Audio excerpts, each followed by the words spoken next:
I want to call to order the August 25th, 2011 meeting of the Ascension Parish Council.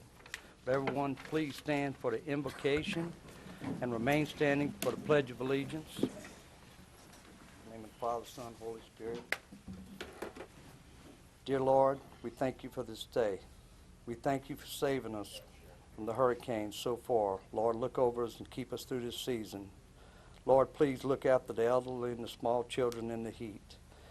Lord, we have a special intention this day for the passing of Miss Karen B. Lord Duffy, daughter of Mr. Clyde B. Lord Sr., and all the other special people that have passed since we've last met. We ask this in the name of your Son, Jesus Christ. Amen. Mr. Johnny Birthlight, you want to lead us in the pledge? I pledge allegiance to the flag of the United States of America and to the republic for which it stands, one nation, under God, indivisible, with liberty and justice for all. Thank you, Johnny. Madam Secretary, roll call. Please note that Councilman Shake Snyder's out working. Councilman Bells has some family sickness. Miss Shealy's had an accident this evening, but she's going to be all right, but she's in the hospital with a fractured bone. Mr. Valentine's out of town, and so is Mr. Johnson.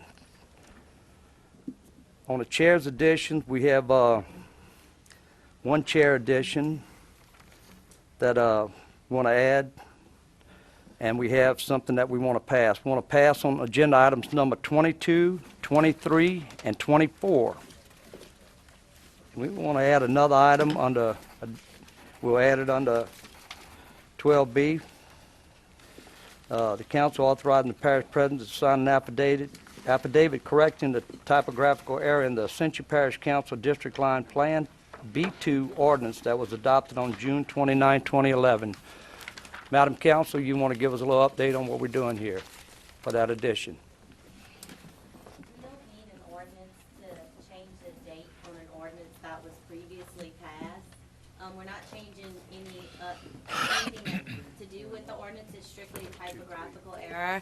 And I spoke to the Department of Justice, and they said we can do this by an affidavit instead of having to go through this ordinance process. So instead of us doing that, I wanted you to add the affidavit on the agenda. Thank you, ma'am.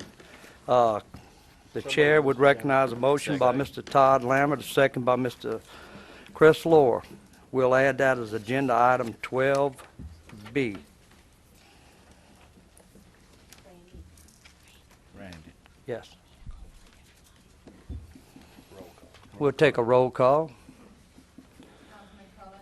Yes. Councilman Joseph? Yes. Councilman Dempsey Lambert? Yes. Councilman Todd Lambert? Yes. Councilman Lord? Yes. Councilman Thompson? Yes. Yes, me also. Okay, it'll go to 12B.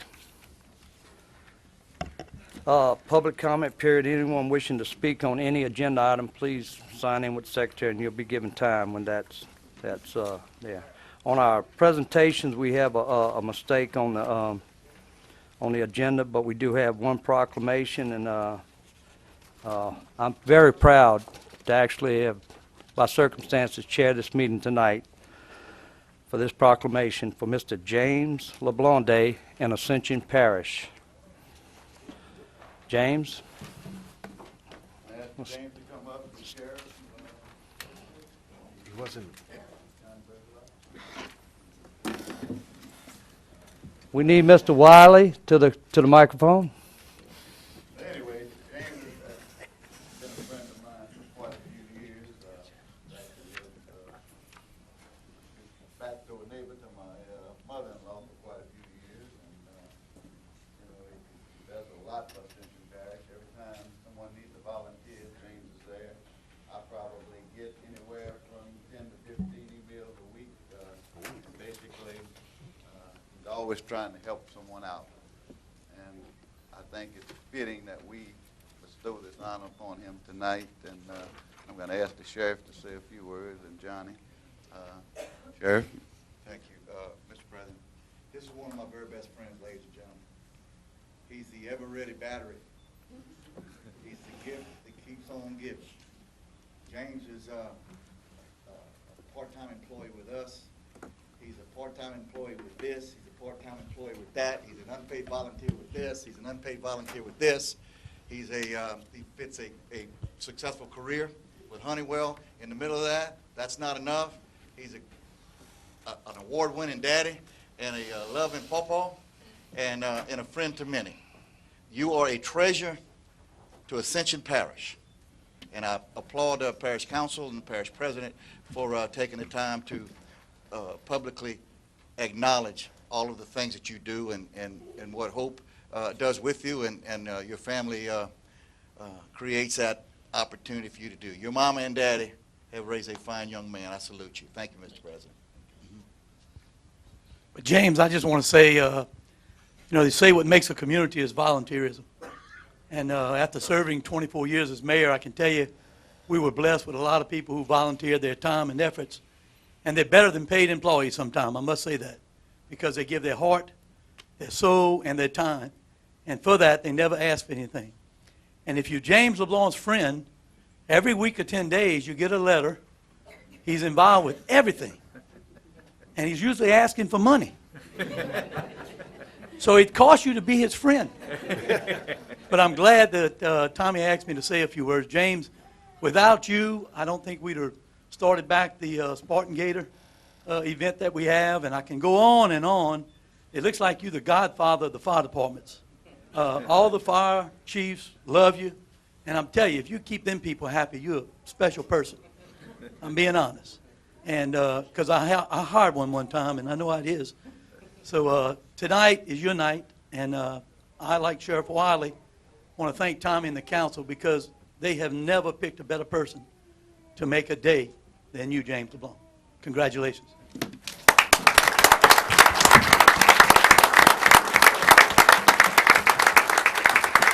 Ms. Hope, you want to come up while we read this, and your family?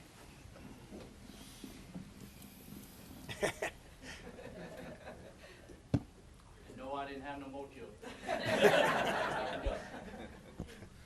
State of Louisiana proclamation to proclaim August 25th, 2011 as James LeBlanc Day in Ascension Parish. Whereas James LeBlanc was born on June 16th, 1967, the only son of Virgil LeBlanc and Louise French LeBlanc, Louise.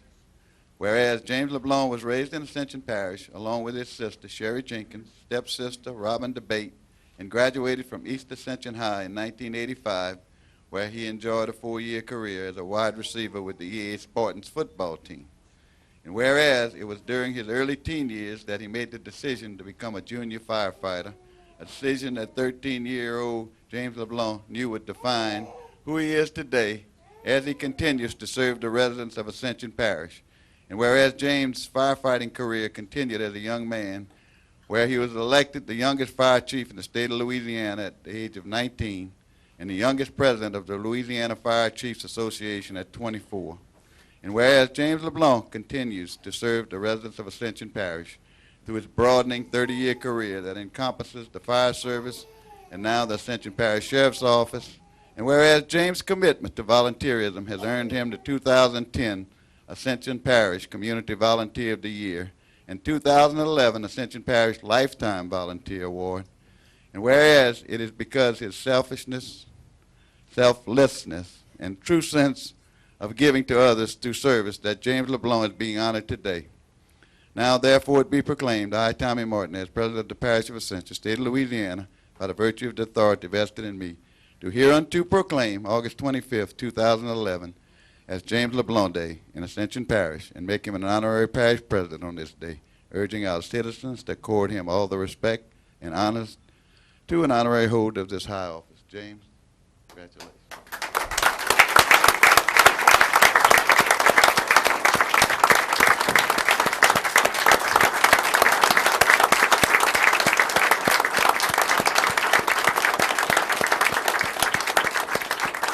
I tell you, I'm truly blessed. I thought about all day today what I was going to say, and the words just they don't come out whenever you're in a position like this. But to the council, for the last 3 years, you have countlessly brought volunteers and people up here and you've recognized them for all the stuff that they do in Ascension Parish.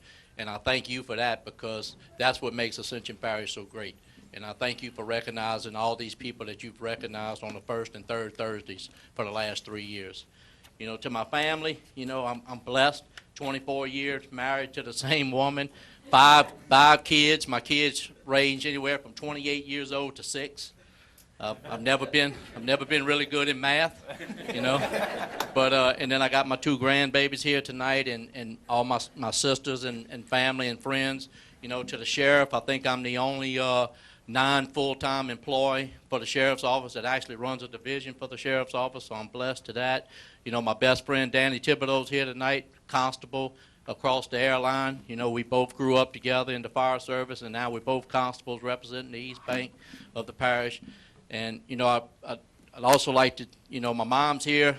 Most of y'all know my mom. She doesn't like heights, so she's on the steps out there listening to me talk.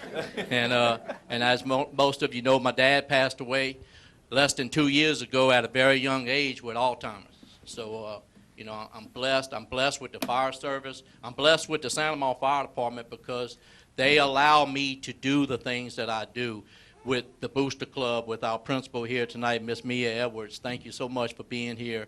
You know, with the Booster Club and the St. Jude, Santa Monica St. Jude, and the Gator Spartan shout out, you know, my fire department allows me to do that. You know, they can easily say, you know, our fire chief is involved in too much stuff, so we're going to reelect somebody else. But every year they continue to reelect me as fire chief, and they allow me to do the things that I do for this parish. And not only do they allow me, but they also get involved in all the things that we do across this parish. So I can indeed tell the people of Ascension Parish that, again, like I've stood up here before and said, you are indeed blessed to have volunteer fire departments in Ascension Parish that wake up every night and they wake up every morning and they go to bed every night protecting you while you're sleeping. And I'm just very proud to be a small part of that. And I'm very blessed for this day, and I can't thank you enough. Thank you, Ascension Parish. Thank you, Council. Thank you, Parish President.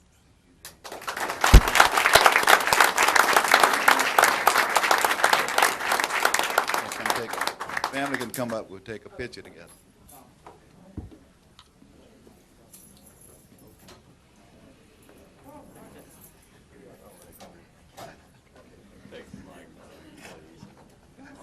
Derek, give that camera to somebody.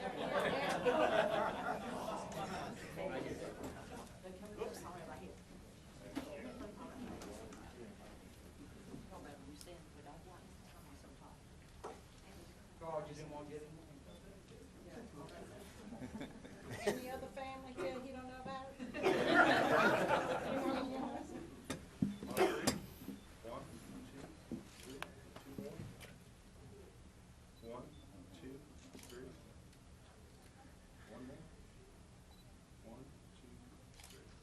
Thank you. Hey, James? We weren't going to get out of here without you saying that. I don't need a microphone, but I'm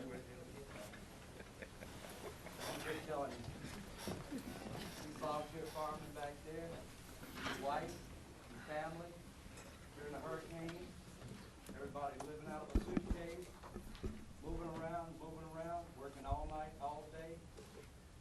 You guys, your family, everybody, just as a lifelong resident of Santa Monica, I can tell y'all right now, I'm very proud of all of y'all. I'm very proud of James, for your leadership. You just continue to go on and on. Anyway, what I'm telling you, bro, from the bottom of my heart, I'm telling you, the people of Santa Monica, I'm very proud of you. I'm glad you managed to stay in the Santa Monica community and work everything you're doing from that satellite going out all over the parish.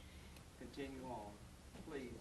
And I just cannot give enough pledge to hope for everything that I've seen you through at the times, the late nights, the times away from your family, the things that y'all do. That's to help the fire department, help all the benefits, the community, everything. Everything that James is involved in, everybody else here is involved in. It's not just one thing. He's got an army behind him, and a very, very proud army. And a bunch of folks that they just do. They do what they got to do. I'm serious. Thank you, sir. Santa Monica, thank you. Thank you, sir.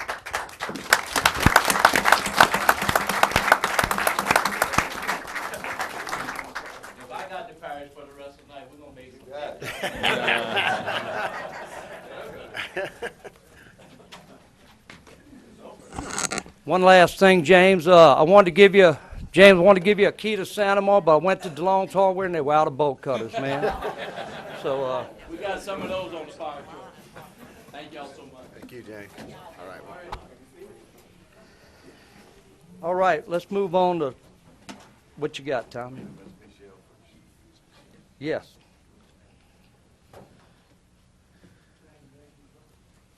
Call Miss Shirley up. Michelle.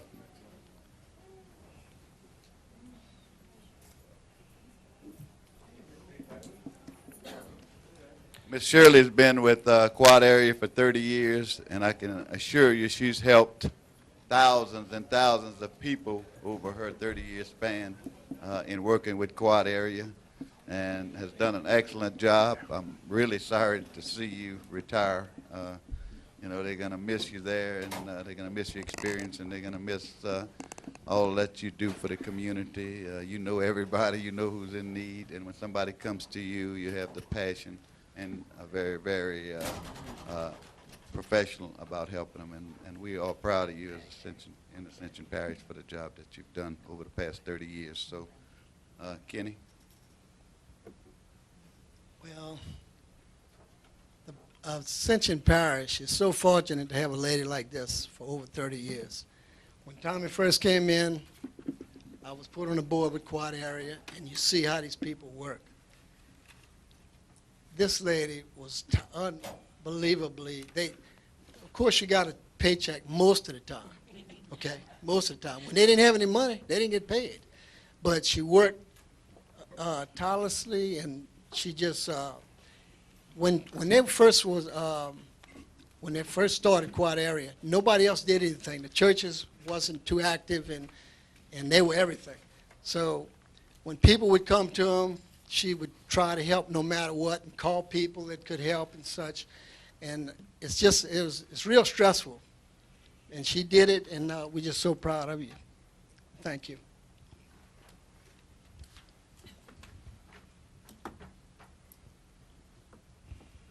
Certificate of Appreciation. This certificate is hereby awarded to Ms. Shirley Michelle, Quad Area Community Action Agency. The Parish of Ascension is proud to present this certificate of appreciation to Shirley Michelle for providing 30 years of distinguished work and dedication, helping low-income people here in the parish. Ms. Shirley started as a volunteer before joining the staff of Quad Area Community Action Agency at their Gonzales office location. Ms. Shirley has touched the lives and hearts of many, and for that, we join Council Chairman Pat Bell and entire Parish Council in congratulating Shirley Michelle on making Ascension Parish a better place to live. And thank you for your service for 30 years. We appreciate it, and we love you.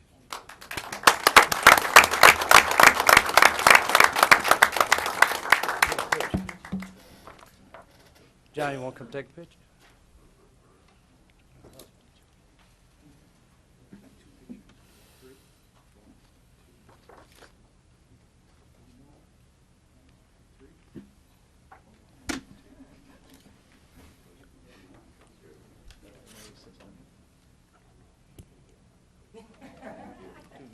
Thank you again, Shirley.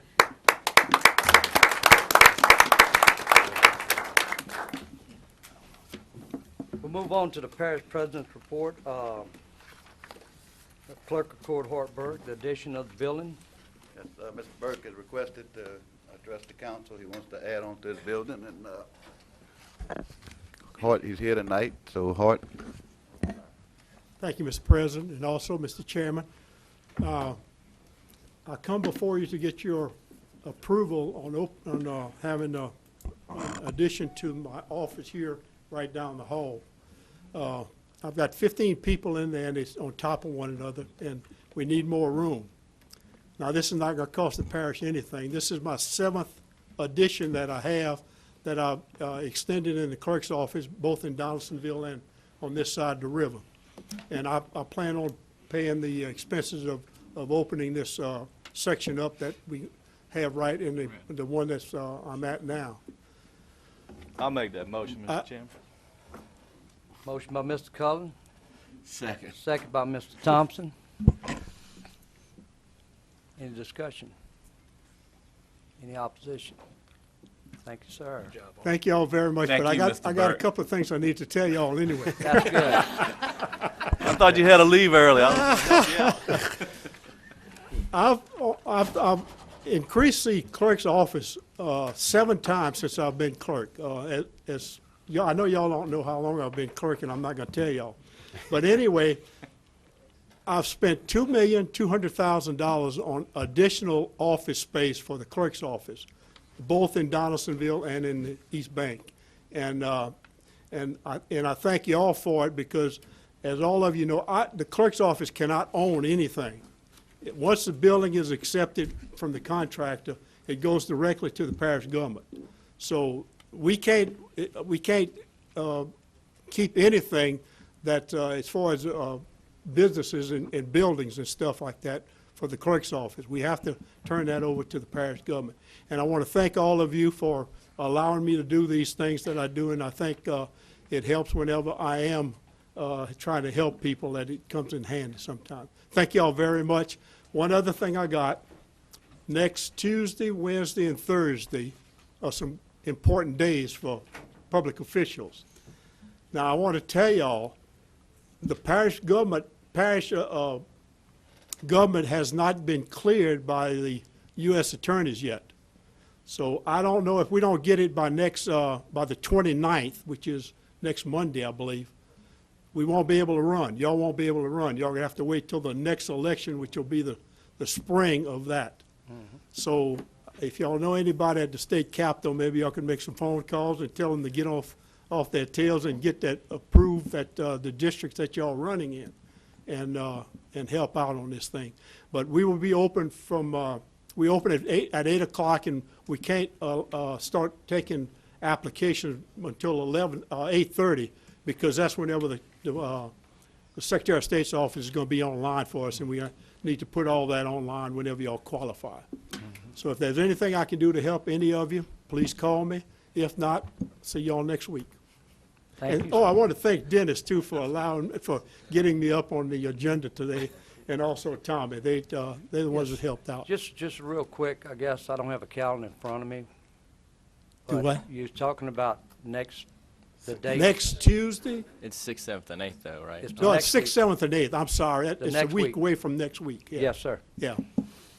Okay. Any other questions? That's, Good luck to y'all. Thank you. thank you very much. Parish President, you got anything else? That's all I have. Okay. Move on to agenda item number 7, the consent agenda. Motion. We have a motion by Mr. Thompson. Second by Mr. Todd Lambert. Any discussion? Any opposition? Motion passes. Go to item number 8, Transportation Committee report. Transportation Committee Chairman, Mr. Dempsey Lambert. Thank you, Mr. Chairman. This is from our August transportation meeting. A, selection committee results for the Church Point Roddy Road roundabout feasibility study. So moved, Mr. Chairman. We have a motion by Mr. Todd Lambert, second by Mr. Dennis Cullen. Any discussion? Any opposition? Motion passes. B, resolution to accept low bid for intersection improvements, Phase 2-B with expert maintenance in the amount of $199,444.45, and to authorization for Parish President Martinez to sign all contracts and documents. So moved. The motion? Joseph. Motion by Mr. Joseph, second by Mr. Todd Lambert. Any discussion? Any opposition? Motion passes. C, resolution to accept low bid from Coastal Bridge for the 2011 road maintenance project in the amount of $1,984,569.75. Also authorizing the parish president, Martinez, to sign all contract and documents. Motion. Motion by Mr. Thompson, second by Mr. Lohr. Any discussion? Any opposition? Motion passes. D, resolution to provide 5% match for Transportation Enhancement Fund for the LA 42 widening project, pedestrian improvements, and authorization for parish president Martinez to sign all contract and documents. Motion. We have a motion by Mr. Lohr. Second. Second by Mr. Thompson. Any discussion? Any opposition? Motion passes. Thank you, Mr. Chairman. We're looking forward to these road projects kicking off very shortly. If Parish President or Ben has anything to add, I would ask him to bring it forward now. Do we have anything from the staff on any of this? Thank y'all. That's the end of my report. Thank you, Mr. Lambert. We'll move to agenda item number 9, Professional Selection Committee. A, approval recommendations of non-professional selection committee for the Household Hazardous Material Pickup Program, PSC Environmental Services LLC. Do we have, yeah. Huh?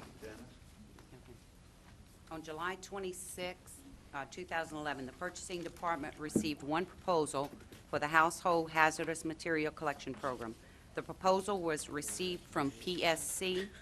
After review, the Non-Engineering Professional Selection Committee recommends accepting the proposal submitted by PSC and to authorize the parish president to enter into an agreement for this service. So moved, Mr. We have a motion by Mr. Todd Lambert, second by Mr. Adrian Thompson. Any discussion? Any opposition? Motion passes. Go to, thank you, Ms. Brown.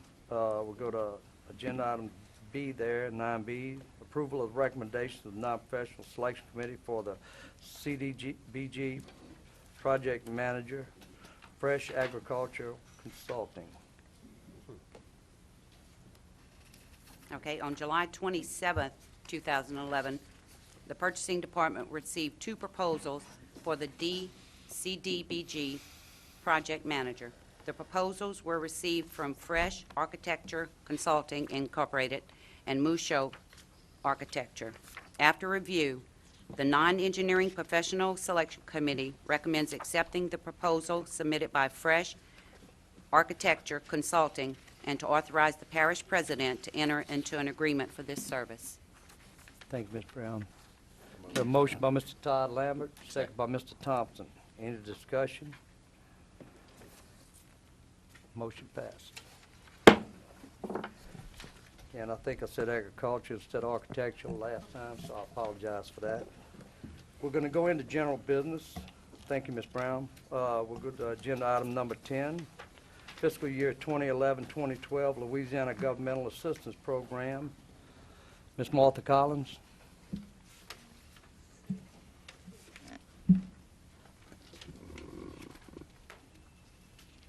Thank you, Mr. Chairman, members of the council, President Martinez.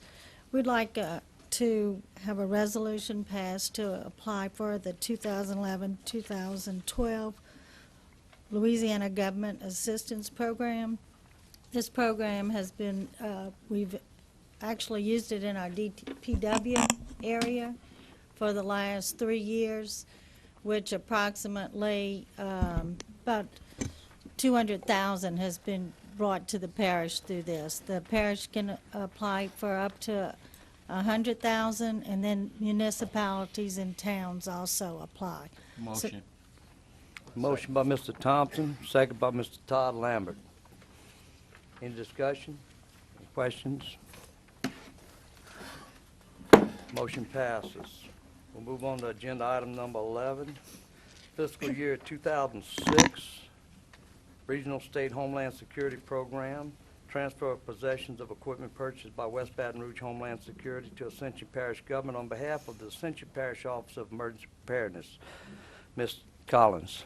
Thank you, sir. This is a grant that we were awarded in 2006. The funds, it was a regional grant, and funds were used to purchase equipment. It was currently being directed out of West Baton Rouge Parish. The funds, these equipment was purchased by them, and what we're doing is actually is transferring the equipment out of their name into the parish's name. So we'd like to have a resolution to accept these, transfer these possessions to the parish. Motion. We have a motion by Mr. Thompson to, for a resolution to accept the transfer of these possessions. We have a second by Mr. Todd Lambert. Any discussion? Any opposition? Motion passes. Thank you, Ms. Collins. Thank you. We'll move on to agenda item number 12, the condemnation proceedings for property located at 36440 Swamp Road, Prairieville. Chief Building Official, Mr. Laverne Bourgeois. Thank you, Mr. Chairman and council members. Tonight I come to you again on the condemnation proceeding in the dangerous building ordinance at the 36440 Swamp Road, Prairieville, Louisiana. We've been dealing with this project probably 9 months. This building's been burnt for 2 years, and it's come to a stalemate with diplomacy with the owner, and we're coming to you tonight for direction. And Mr. Chairman, if you may, I think the owner is here tonight, if you would allow her to speak. Sure. I don't have a problem with that, just have her sign in, but just be on the record. Ms. Jan Hodges.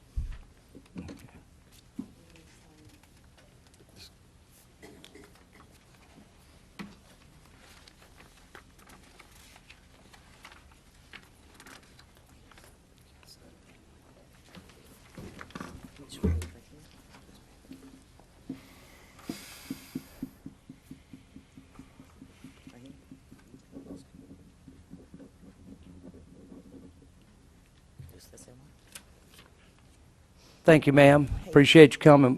Please state your name again. Jan Hodges. Jan Hodges? Okay.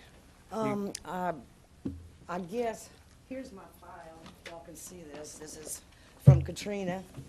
And at Katrina, my home loan was current. I took the 3-month deferral from the bank, and the last 6 years have been a nightmare. They have refused to discuss anything with me. It's awful.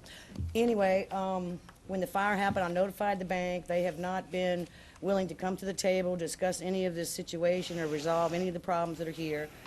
I know that there's issues with the house of liability.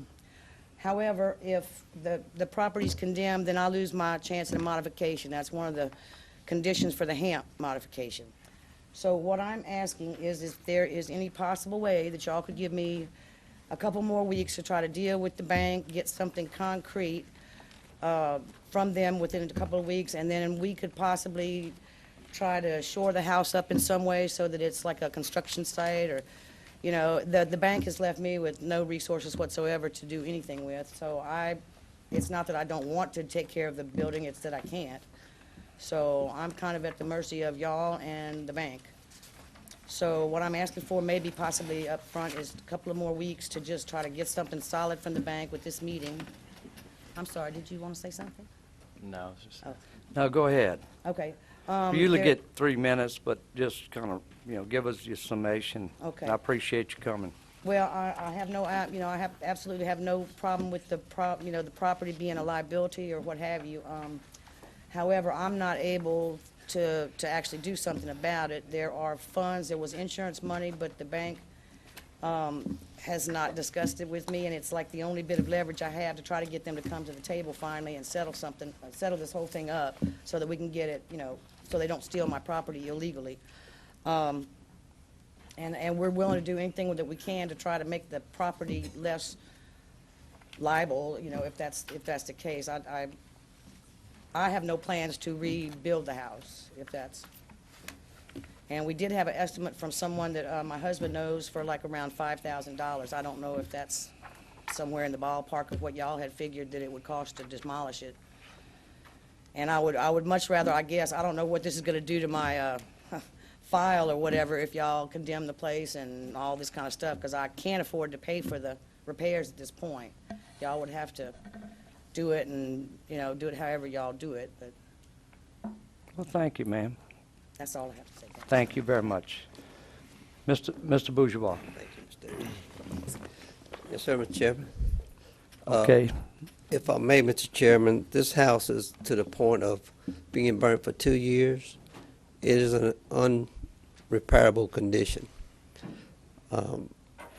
I just want to let you know that it's really in a condition that can't be repaired, and we tried to deal with the applicant for the past 9 months.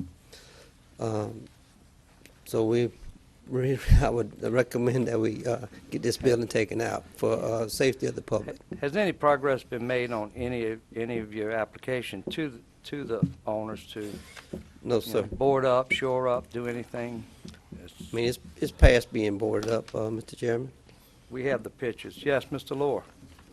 I was just going to comment on the same thing. Looking at the percentages here, everything on here is 100% deteriorated. Roofing, rafters, ceilings, walls, electrical, plumbing, except for the floor, which is 75%. And this may be the worst house I think I've seen in terms of pictures. And so, I mean, I feel sorry for the owner and everything else at the fire and everything else, but this is beyond the point of repair, as you said, Laverne, and I'll make a motion to condemn. We have a motion to condemn. We have a second by Mr. Lohr, a second by Mr. Cullen. Any further discussion? Yes, Mr. Joseph. Laverne, Yes. apparently the owner had a problem with the bank and insurance company. So basically, if we tear it down, we would be going after the bank to pay the services, because the landowner right now, I mean, is there going to be a big legal hassle with this piece of property if we do it? We tear it down and then we put a lien on the property. Right. And the owner of the property is the bank, correct, right now? No. I don't know. I think the owner is Miss Jan Hodges. She's having, communication with the bank, with the insurance company. It's my understanding she's been paid some with the insurance. The building is still left in a deplorable condition, and the welfare of the public is very dangerous. Okay, thank you. Do you need any more clarification from Ms. Hodges on, you saying that you through conversation or whatever, that you felt like that she'd received some monies or something? This was conversation this afternoon. Okay. All right. Ms. Hodges, would you like to clear that up?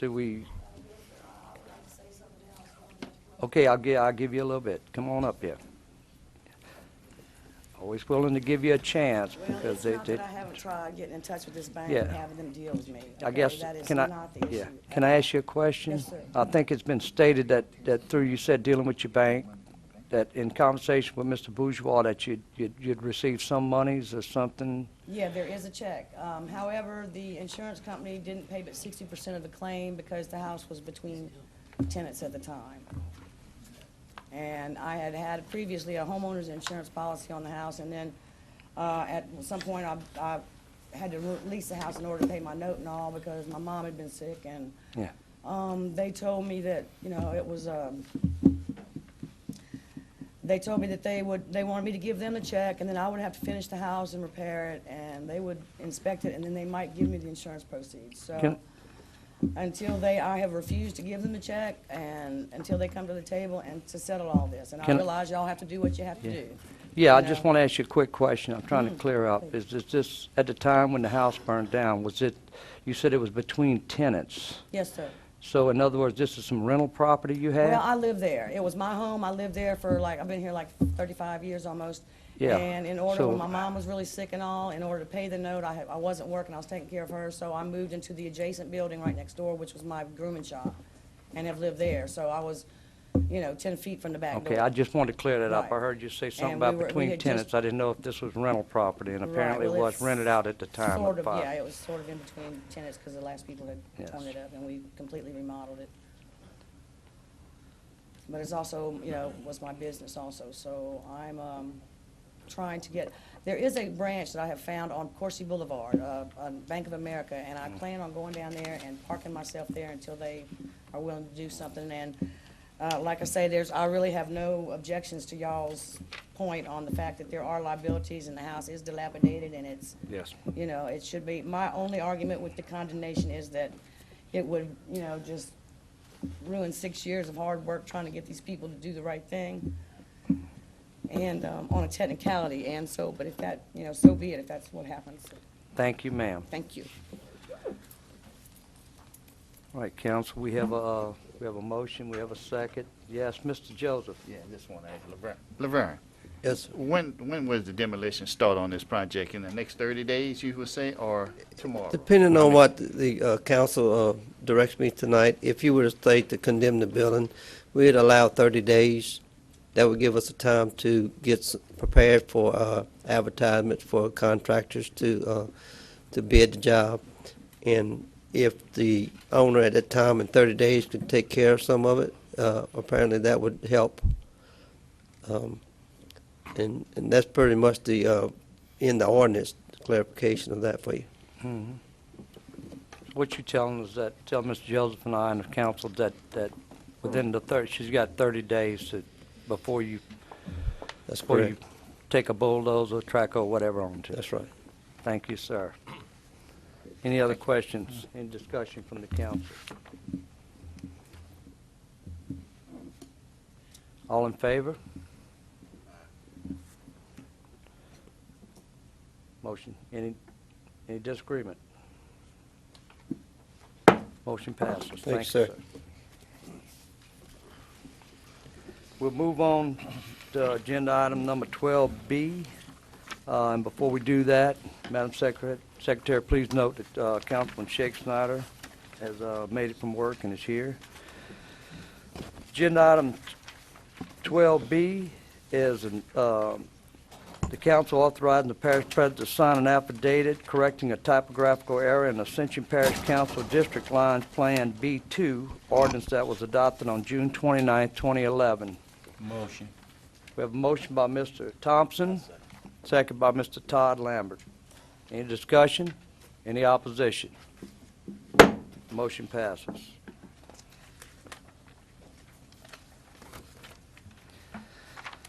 Going to agenda item, we're going to introduction of ordinances. We have ordinance number 13, the repeal of section 17.2038, small planned unit development SPUD, planned unit development PUD, and traditional neighborhood development TND overlay zone of the Ascension Parish Unified Land Development Code.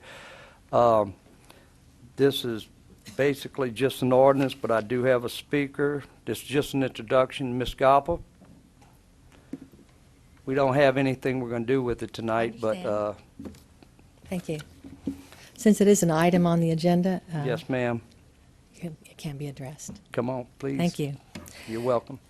The PUD overlay mandates and discriminates against the property owners in District 1, 2, and 3.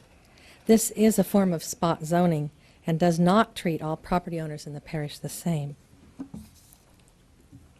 I'd like to show this map here so people can understand what the, yeah, okay. There's a blue line. Here's District 2. Over here in District 3 and 1. And then a small area here in the Bend. Presently, the land within the overlay is zoned predominantly conservation, and it is ironic that in the areas where we have the least density in our zoning tables, conservation, which allows 1 dwelling per acre, the highest density is being promoted and encouraged with this overlay. The overlay restrictions mandate that any new development, 3 acres in size or more, must be a PUD. No more than 5 simple divisions of property or family partitions are allowed. What the landowner can do with this property is greatly restricted. Citizens have repeatedly asked and have been working for a year to repeal the PUD overlay. The Zoning Commission just 2 weeks ago made a unanimous recommendation to you that the PUD overlay be repealed. The removal of this overlay does not prevent any landowner from getting a permit for a planned unit, small planned unit, or traditional neighborhood development. The repeal means that this type of development is no longer mandated or forced on a few. Citizens would encourage you to move this item for a public hearing. Thank you. Thank you, ma'am. Introduction, we'll move to agenda item number 14, introduction of ordinance to amend the Ascension Parish subdivision regulations, section 17 dash,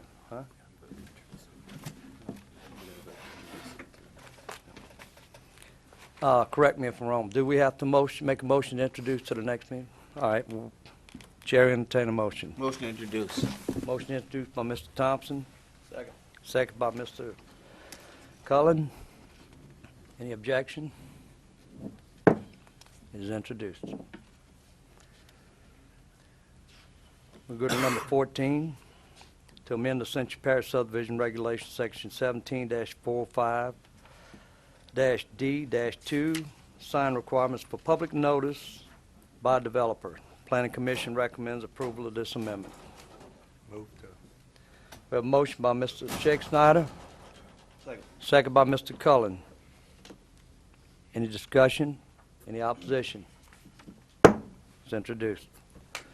Go to agenda item number 15, introduction of ordinance, acceptance of private road into the parish maintenance system, the Bluffs Avenue.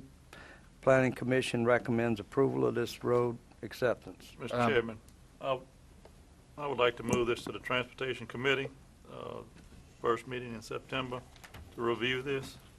Thank you, sir. Second it. We have a motion by Mr. Dempsey Lambert to move this to the Transportation Committee, next Transportation Committee, which will be in September for review. We have a second by Mr. Joseph. Any discussion? Any opposition? We'll move it to the next Transportation meeting. All right, we'll move into public hearing ordinances. Ms. Tony Falderman, agenda item number 16. Approval of regulations for parish-wide wastewater treatment systems to comply with all applicable state and federal law requirements by the Clean Air Water Act of 1977 as amended and the general pretreatment regulations 40 CFR 403. The purpose is to amend the Ascension Parish Code of Ordinances, Chapter 18, Political Subdivisions, Autonomous Boards, Commissions, and Authorities, Article 11, Consolidated Utilities District, to add Section 18-115 through Section 18-121.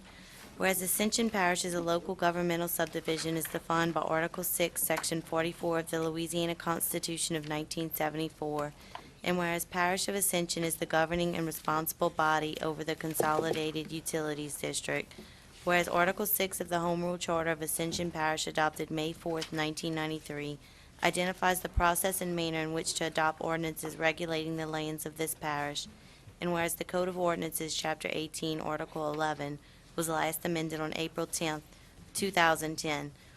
Now therefore be it ordained by the Ascension Parish Governing Authority that the Code of Ordinances of Ascension Parish Board of Chapter 18, Political Subdivisions, Autonomous Boards, Commissions, and Authorities, Article 11, Consolidated Utilities District, Section 18-115 through 18-121 be amended as follows. Section 18, Discharge of Waste into Sanitary Sewer Systems. 1, APG shall be defined as Ascension Parish government.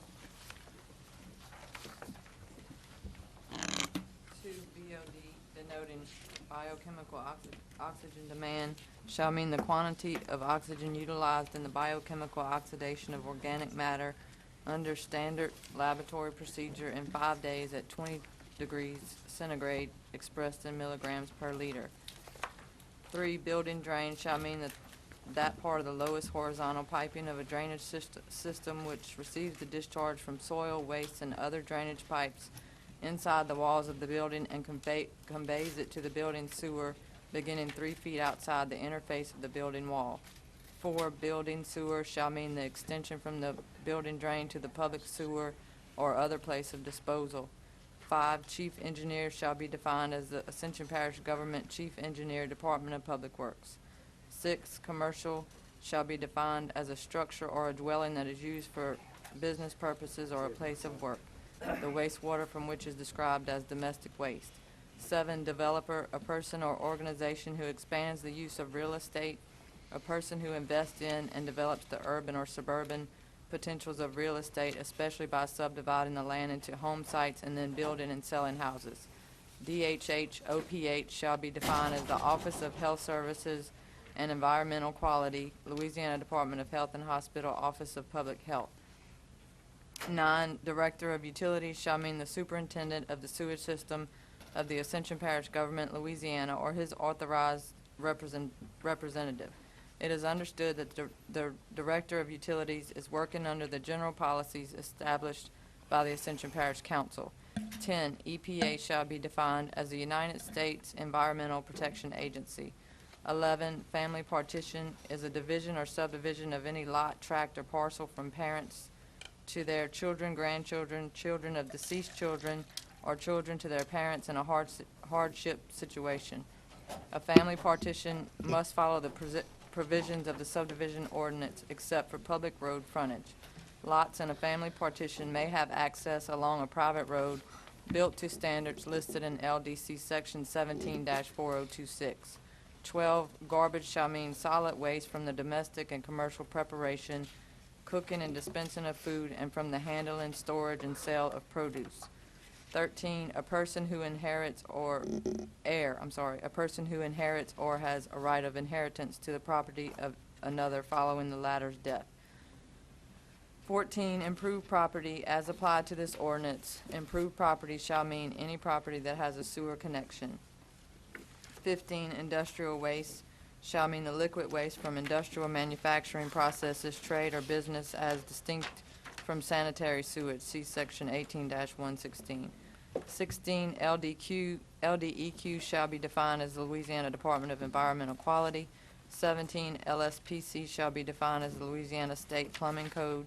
18, natural outlet shall mean any outlet in a watercourse, pond, ditch, lake, or other body of surface or groundwater. 19, pH shall mean the logarithm of the reciprocal of the weight of hydrogen ions in grams per liter of solution. 20, the parish shall mean the Ascension Parish Government, Louisiana. 21, parish DPW shall be defined as the Ascension Parish Government Department of Public Works. 22, person shall mean any individual, firm, company, association, society, corporation, or group. 23, plumbing inspector shall mean the person duly appointed by the governing authority who has duties as prescribed by the parish plumbing code. 24, POTW shall be defined as publicly owned treatment works. 25, properly shredded garbage shall mean the waste from the preparation, cooking, and dispensing of food that have been shredded to such a degree that all particles will be carried freely under the flow conditions normally prevailing in public sewers with no particle greater than 1/4 inch in any dimension. 26, properly shredded garbage. That's the same one, Tony, 25 and 26. Okay. 27, public sewer shall mean a sewer in which all owners of abutting properties have equal rights and which is controlled by public authority. 28, residential shall be defined as a structure designed for people to live in, the wastewater from which is described as domestic waste. 29, sanitary sewer shall mean a sewer which carries sewage and to which storm, surface, and groundwaters are not intentionally admitted. 30, sewage shall mean a combination of the water carried waste from residences, business buildings, institutions, and industrial establishments together with such ground, surface, and storm waters as may be present. 31, sewage treatment plant shall mean any arrangement of devices and structures used for treating sewage. 32, sewage works shall mean all facilities for collecting, pumping, treating, and disposing of sewage. 33, sewer shall mean a pipe or conduit for carrying sewage. 34, shall, as a word, wherever used, will be interpreted in its mandatory sense, may is permissive. 35, sludge refers to the residual semi-solid material left from residential, commercial, and industrial wastewater and sewage treatment process. 36, slug shall mean any discharge of water, sewage, or industrial waste which is in concentration of any given or in quantity of flow exceeds for any period of duration longer than 15 minutes. 37, standard methods refers to standard methods for the examination of water and wastewater published by the American Public Health Association, latest edition. Storm drain shall mean a conduit which carries storm and surface waters and drainage but excludes sewage and industrial waste other than unpolluted cooling water. Storm water shall mean water that originates during precipitation events. Suspended solids shall mean solids that either float on the surface of or in suspension in water, sewage, or other liquids and which are removable by laboratory filtering. Assistant Director of Utilities shall mean the assistant to the Director of Utilities and shall be the person designated by the governing authority as having responsibility for overseeing and supervising the operation and maintenance of the parish's sewage department. Wastewater is synonymous with the definition of sewage 31 above. Watercourse comprises liquid waste discharged by domestic residences, commercial properties, industry, and/or agriculture, and can encompass a wide range of potential contaminants and concentrations. Use of public sewers. It shall be unlawful to discharge to any natural outlet or man-made drainage channel within the parish of Ascension or in any area under the jurisdiction of the parish any sewage or other polluted waters except where suitable treatment has been provided in accordance and subsequent provisions of this article. The owner of all houses, business, buildings, or properties used for human occupancy, employment, recreation, or other purposes situated within the parish and abutting on any street, alley, or right-of-way in which there is now located or may in the future be located a public sanitary or combined sewer of the parish, is hereby required at his or her expense to install suitable toilet facilities therein and to connect such facilities directly with the proper public sewer in accordance with the provisions of this article within 60 days after the date of official notice to the chief building official to do so, provided that said public sewer is within 300 feet of the property line. No person shall discharge or cause to be discharged any stormwater, surface water, groundwater, roof runoff, or subsurface drainage to any sanitary sewer. Stormwater and all other unpolluted drainage shall be discharged to such conduits as are specifically designated as storm sewers, or to a natural outlet approved by the parish engineer. Industrial cooling water or unpolluted processed waters may be discharged to a stormwater sewer or natural outlet, provided the discharge meets EPA LDEQ regulations and approval. No persons shall discharge or cause to be discharged any of the waters or waste described in Section 18-116, industrial waste discharges. Closure of privately owned wastewater treatment systems. Upon connection to the parish sewer collection system, the owner of a privately owned system shall adequately close the existing system. An adequately closed system shall generally be considered as follows: completely pump out the system by a licensed pumper and hauler and completely remove the system, discharge line, air line, and electrical system. Completely fill the system treatment unit with sand or dirt, compacted and covered to adequately provide for safe domestic traffic defined as walking, bicycle, lawnmowers, etc. Policy established for sanitary sewer systems constructed with intention to connect same to sanitary sewer system. There are hereby established by the Ascension Parish Government the following requirements to apply to all sanitary sewer systems, whether inside or outside the parish limits, constructed with intent to connect same to the sanitary sewer system of the Ascension Parish Government, and without regard as to such construction being within private property or within a dedicated right-of-way or servitude, and without regard to the intent of private or public maintenance of said sewer system. All subdivisions, shopping centers, or apartment complexes or political subdivisions constructing sanitary sewer systems which are to be connected to the Ascension Parish Government sanitary sewer system are required to annex to the Ascension Parish Government before said connection may be accomplished. Any existing or new sanitary sewer system not connected to the Ascension Parish Government sanitary sewer system, but petitioning to do so must meet all standards and specifications of the Ascension Parish Government. To ascertain the condition of the system to be connected, the petitioner shall accept a complete survey and testing of the system under the inspection of a qualified registered professional engineer who will submit to the Ascension Parish Government a report of his findings and such corrective measures as may be needed to qualify the system for connection. Such corrective measures shall be completed by the owner at his cost or by the Ascension Parish Government. Such costs for the inspection and corrective measures that incurred by the parish to be billed to the owner and paid prior to acceptance. If the engineer finds the system to be of a quality to be accepted by the Ascension Parish Government, they will so certify in writing to the chief engineer for acceptance by the Ascension Parish Government.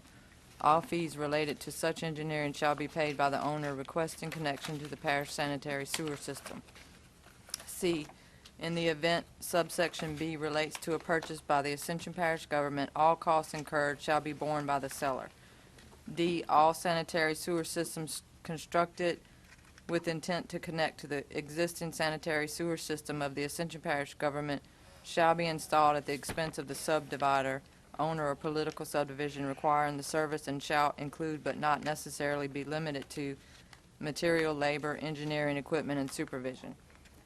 E, there shall be no refunds immediate or extended by the Ascension Parish government to any party for any part of the installation.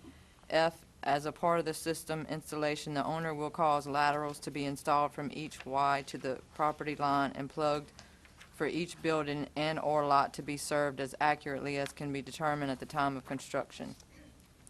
No building sewer shall be less than 4 inches in diameter, and each building shall be served by its separate building sewer and Y, except where approved in other sections of the parish ordinances. There will be a charge for connection of any new system to the existing parish system. G, in order for any sanitary sewer installation to be connected to the Ascension Parish government sanitary sewer, a qualified registered professional engineer shall be responsible for all phases of the project. Said engineer will prepare detailed plans and specifications conforming to Ascension Parish government standards and master or long-range sanitary sewer system development. Said plans and specifications shall be approved prior to any construction by the Ascension Parish government chief engineer and DHH OPH. 2 copies of the proposed plans and specifications shall be at the time of final approval and prior to construction. 2 copies of as-built plans showing in detail the actual location of all mains and appurtenances shall be in digital and/or electric form and shall be capable of being preserved by electronic means. Electronic means shall include but are not limited to preservation as PDF files, zip files, or memorialized as such on a compact disc, and shall be filed with the parish utility department and the parish DPW upon completion and acceptance by the Ascension Parish government. H, the Ascension Parish government reserves the right to inspect and to approve or disapprove any method of installation, workmanship, or materials which, in its opinion, do not meet the specifications or standards of the Ascension Parish government. I, the subdivider, owner, or political subdivision instigating the installation shall be adequately bonded and assume full responsibility for compliance with this section, and shall save and hold harmless the Ascension Parish government in all claims and suits arising from the installation and use, and shall maintain the system for 1 year following acceptance by the Ascension Parish government, and maintenance to conform to all requirements outlined herein for the initial construction. The parish shall inspect the system at the 11th month after final subdivision approval to determine compliance. J, upon acceptance by the Ascension Parish government, the entire system installed in public rights-of-way or servitude shall become the property of the Ascension Parish government. K, the subdivider, owner, or political subdivision complex owner, or other persons or parties instigating the construction of any sanitary sewer system intended to connect to the Ascension Parish government sanitary sewer system shall apply for inspection by the Ascension Parish government plumbing inspector of all plumbing works as required by the Ascension Parish government plumbing code. The plumbing inspector, upon acceptance of the work, shall issue a tap receipt where same applies as a record of the connection. Failure of subdivision or complex owners to comply with the provisions of this section can result in the refusal by the Ascension Parish government to allow a connection to its sanitary sewer system or to allow water service from its distribution system to any houses or other buildings intended to be served therefrom. A subdivision or complex that installs its own wastewater collection and treatment system cannot deed that system to an individual or private company. Any such transaction must be with the Ascension Parish government. Building sewers and connections. It shall be unlawful to uncover, make any connections with, or opening into, use, alter, or disturb any public sewer or apparatus thereof without first obtaining a written permit from the chief building official. There are 2 classes of building sewer permits: for residential and commercial service, and for service to establishments producing industrial waste. In either case, the owner or his agent shall make application on a special form furnished by the Ascension Parish government. The permit application shall be supplemented by any plans, specifications, or other information considered pertinent in the judgment of the Director of Utilities. All cost and expense incidental to the installation and connection of the building sewer shall be borne by the owner. The owner shall indemnify and hold harmless the Ascension Parish government from any loss or damage that may directly or indirectly be occasioned by the installation of the building sewer. A separate and independent building sewer shall be provided for every building except where one building stands at the rear of another on an interior lot and no private sewer is available or can be constructed to the rear building through an adjoining alley, court, yard, or driveway. The building sewer from the front building may be extended to the rear building and the whole considered as one building sewer. Old building sewers may be used in connection with the new buildings only when they can be located and examined by the parish plumbing inspector and meet all requirements of this article. Building sewer lines and fittings as well as connection sewer lines and fittings shall be as outlined in the Louisiana State Plumbing Code. The size and slope of the building and connection lines shall be as outlined in the LSPC. The building and connection sewer lines shall be laid at a uniform grade and in straight alignment insofar as possible.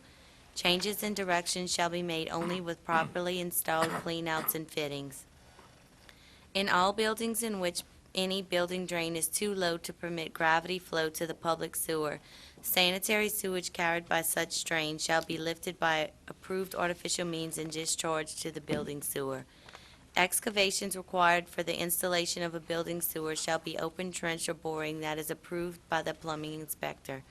Pipe laying and backfill shall be performed in accordance with ASTM specification C12 latest revision, except that no backfill shall be placed until the work has been inspected. All excavations must adhere to the LA 1 call requirements before digging.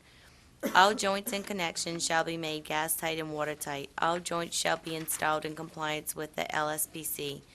The applicant for the building sewer permit shall notify the plumbing inspector when the building sewer is ready for inspection and connection to the public sewer. The connection of the building sewer into the public sewer shall conform to the requirements of the building and plumbing code or other applicable rules and regulations of the parish or procedures set forth in appropriate specifications of the ASTM. All such connections shall be made gas tight and watertight. Any deviation from the prescribed procedures and materials must be approved by the plumbing inspector before installation. The connection shall be made by a licensed plumber or owner competent to perform the work. All excavations for building sewer installation shall be adequately guarded with barricades and lights so as to protect the public from hazard.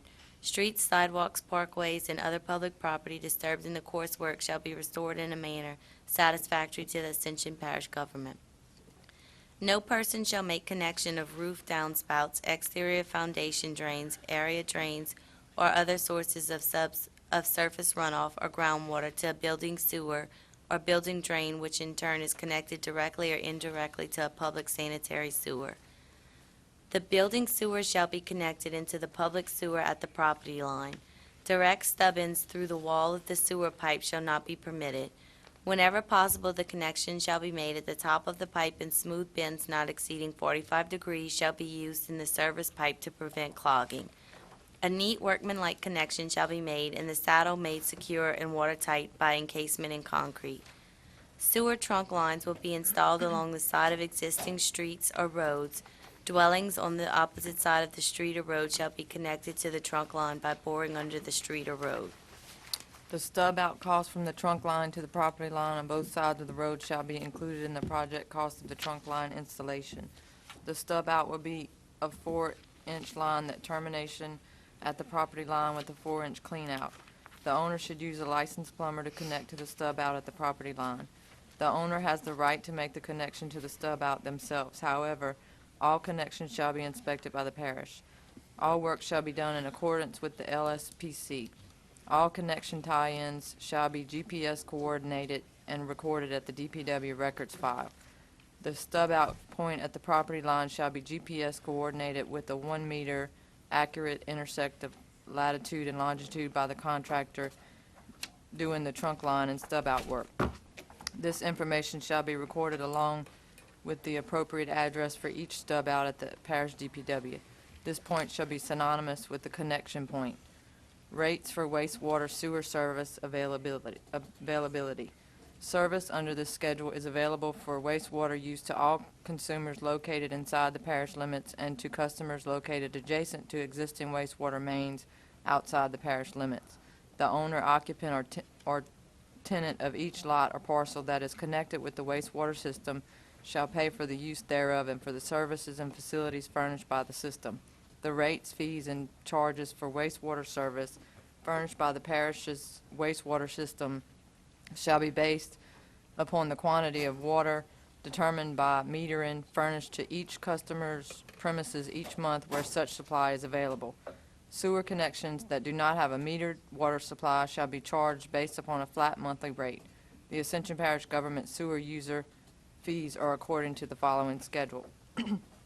Based upon a public metered water supply, $7 per 1,000 gallons of water consumed per month with a minimum cost of $24 per month, or individual services $30 per month unless metered.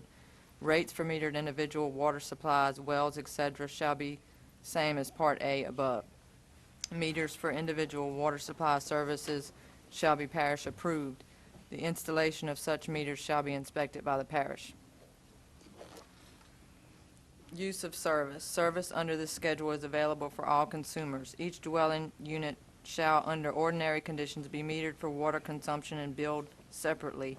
However, the parish reserves the right where more than one family or dwelling unit receives service through a single water meter to multiply the customer service charge by the number of families or dwelling units served through a single meter.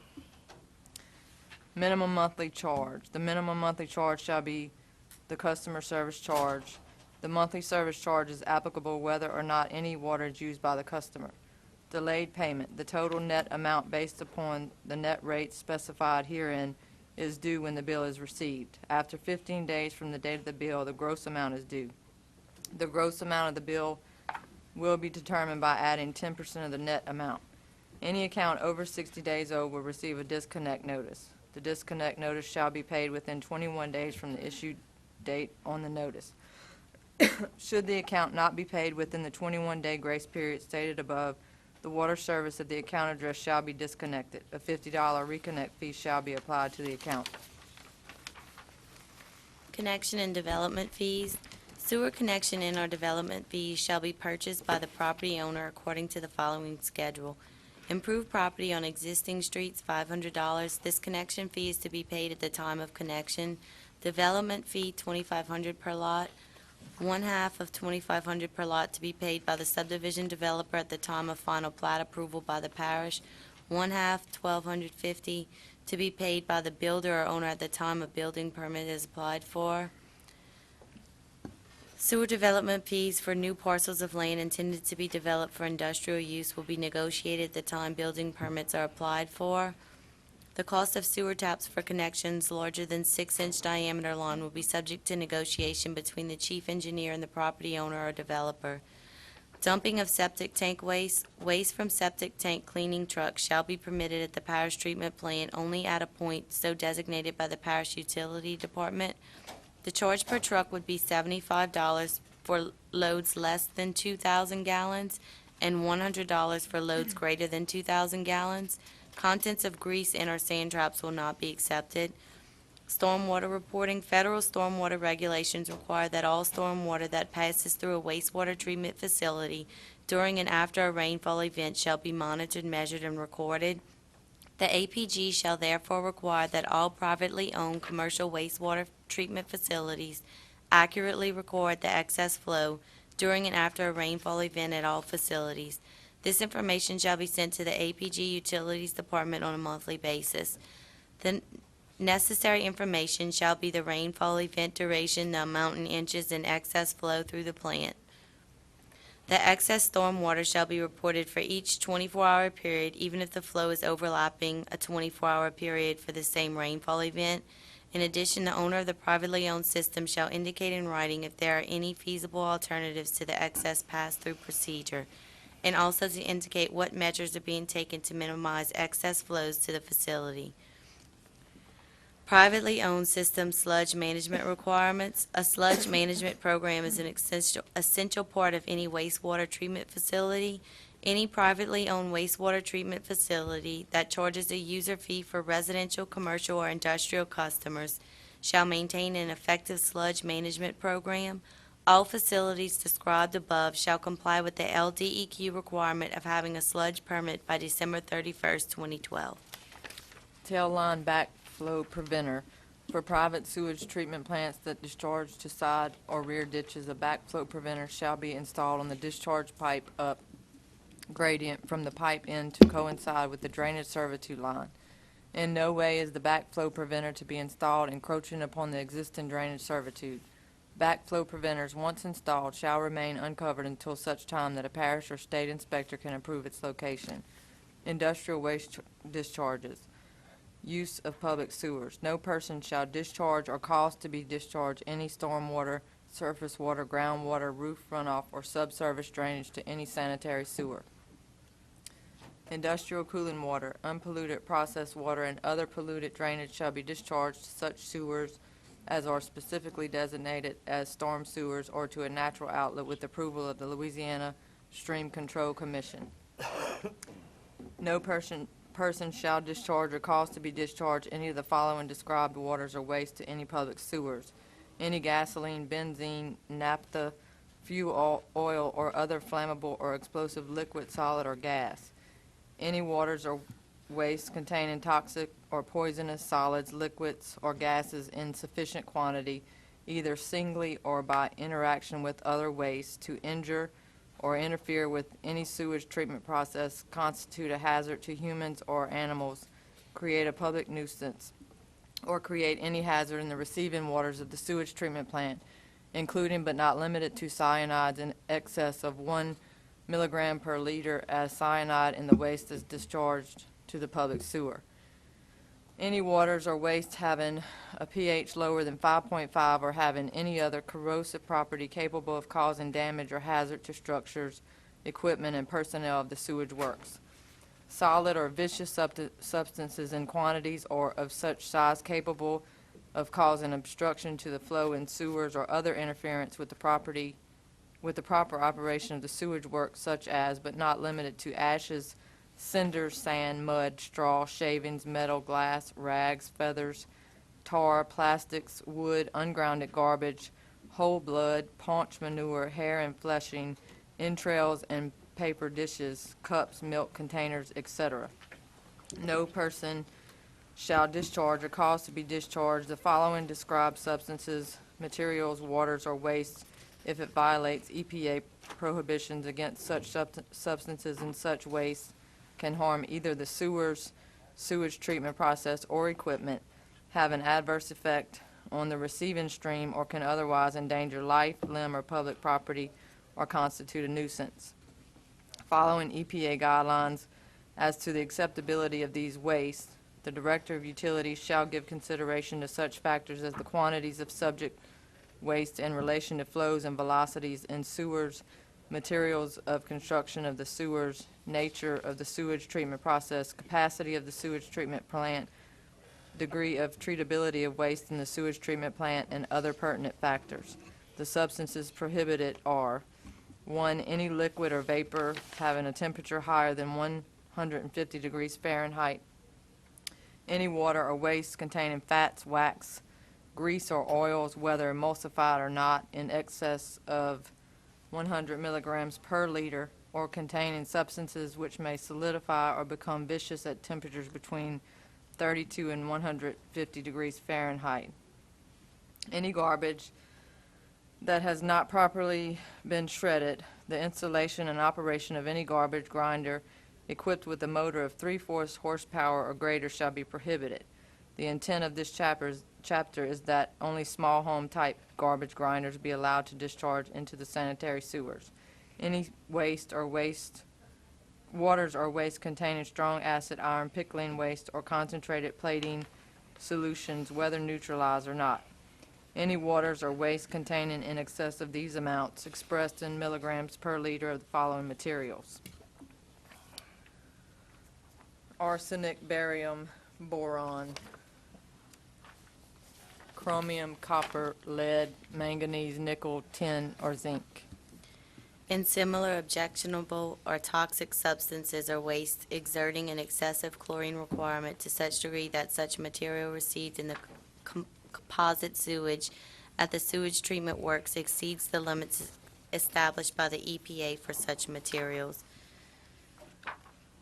Maximum limit for discharge of heavy metals, cadmium, .02, mercury, .005, selenium, .02, silver, .10. Prohibited heavy metal and toxic materials shall include but not be limited to the following: antimony, beryllium, bismuth, cobalt, molybdenum, pesticides, rhenium, strontium, tellurium, herbicides, fungicides, uraniol. Any waters or waste containing phenols or other taste or odor-producing substances in such concentration exceeding limits after treatment of the composite sewage to meet the requirements of the state, federal, or other public agencies of jurisdiction for such discharge to the receiving waters. Any radioactive waste or isotopes of such half-life or concentration as may exceed limits established by state or federal regulations. Any waters or waste having a pH in excess of 9.5. Materials which exert or cause unusual concentration of inert suspended solids or of dissolved solids. Excessive discoloration, unusual BOD chemical oxygen demand or chlorine requirements in such quantities as to constitute a significant load on the sewage treatment works, unusual volume of flow or concentration of waste constituting slugs as defined herein, waters or waste containing substances which are not amenable to treatment or reduction by the sewage treatment process employed, or which are amenable to treatment only to such degree that the sewage treatment plant effluent cannot meet the requirements of other agencies having jurisdiction over discharge to the receiving waters. No person shall dilute their waste discharge to reduce the concentration of any of the above parameters to levels below the concentration stated in this chapter. If any waters or waste are discharged that contain the substances or possess the characteristics enumerated in paragraph D of this section, the industry or persons responsible are subject to the penalties outlined in the EPA guidelines. In the judgment of the Director of Utilities, any waste may have a deleterious effect upon the sewage works process or equipment or constitute a public nuisance. The Director of Utilities may Require pretreatment to reduce the levels of deleterious substances to acceptable amounts. Require control over the quantities and rates of discharge. Require payment to cover the added cost of handling and treating the waste not covered by existing taxes or sewer charges under the provisions of paragraph J of this section. If the Director of Utilities permits the pretreatment or equalization of waste flows, the design and installation of the plants and equipment shall be subject to the review and approval of the parish engineer and subject to the requirements of all applicable codes, ordinances, and laws. Grease, oil, and sand traps or interceptors shall be installed according to the DHH OPH requirements, Sanitary Code, Chapter 13, Administrative Code. Where preliminary treatment or flow equalizing facilities are provided for any waters or waste, they shall be maintained continuously in satisfactory and effective operation by the owner and at his expense. When required by the Director of Utilities, the owner of any property serviced by a building, sewer carrying industrial waste shall install a 4.0-foot diameter manhole with a standard cover for human entrance, together with such necessary meters and other appurtenances in the building sewer to facilitate continuous observation, sampling, and measurement of the waste. Such manhole, when required, shall be accessibly and safely located and shall be constructed in accordance with plans approved by the Director of Utilities. The manhole shall be installed by the owner at his expense and shall be maintained by him as to be safe and accessible at all times. All measurement, test, and analysis of the characteristics of waters and waste to which reference is made in this chapter shall be determined in accordance with the latest edition of standard methods for the examination of water and wastewater. published by the American Public Health Association, and shall be determined at the control manhole provided or upon suitable samples taken at said control shall be determined at the control manhole provided or upon suitable samples taken at said control manhole. In the event that no special manhole has been required, the control manhole shall be considered to be the nearest downstream manhole in the public sewer to the point at which the building sewer is connected. Sampling shall be carried out by customarily accepted methods to determine the existence of hazards to life, limb, and property. The particular analysis involved will determine whether a 24-hour composite of all outfalls of a premise is appropriate or whether a grab sample or sample should be taken.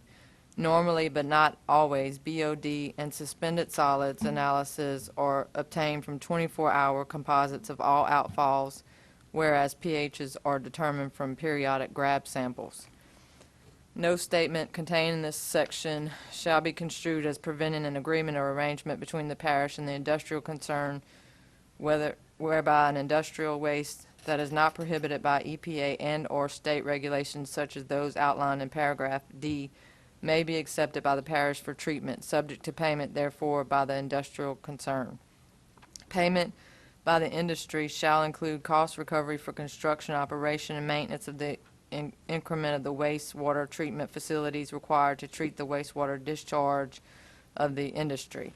Costs to be considered shall include amortization of the indebtedness for the costs of the treatment facilities, plant and inceptor sewers, operation and maintenance of the treatment facilities, and any additional costs which are necessary to assure adequate treatment as a continuous basis.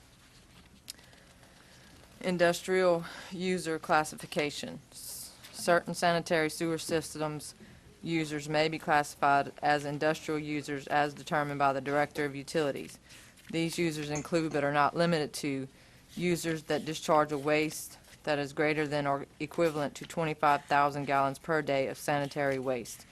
Users that discharge a quantity of wastewater that is significantly less than the quantity of water consumed. Users that have their own unmetered water supply. The discharge shall be metered as per section 116.1 of this chapter or by a water meter approved by the Director of Utilities. Users that discharge a large quantity of water not containing human waste or organic material from any type of process or packaging operation. Protection from damage. No unauthorized person shall maliciously, willfully, or negligently break, damage, destroy, uncover, deface, or tamper with any structure or equipment which is a part of the sewage works. Any person violating this provision shall be subject to penalties under Louisiana state law. The Director of Utilities or any other duly authorized employee of the parish bearing proper credentials and identification shall be permitted to enter all properties for the purpose of inspection, observation, measurement, sampling, and testing in accordance with the provisions of this article. The Director of Utilities or his representative shall have no authority to inquire into any processes, including metallurgical, chemical, oil, refining, ceramic, paper, or other industries beyond the point having a direct bearing on the kind and source of discharge to the sewers or waterways or facilities for waste treatment.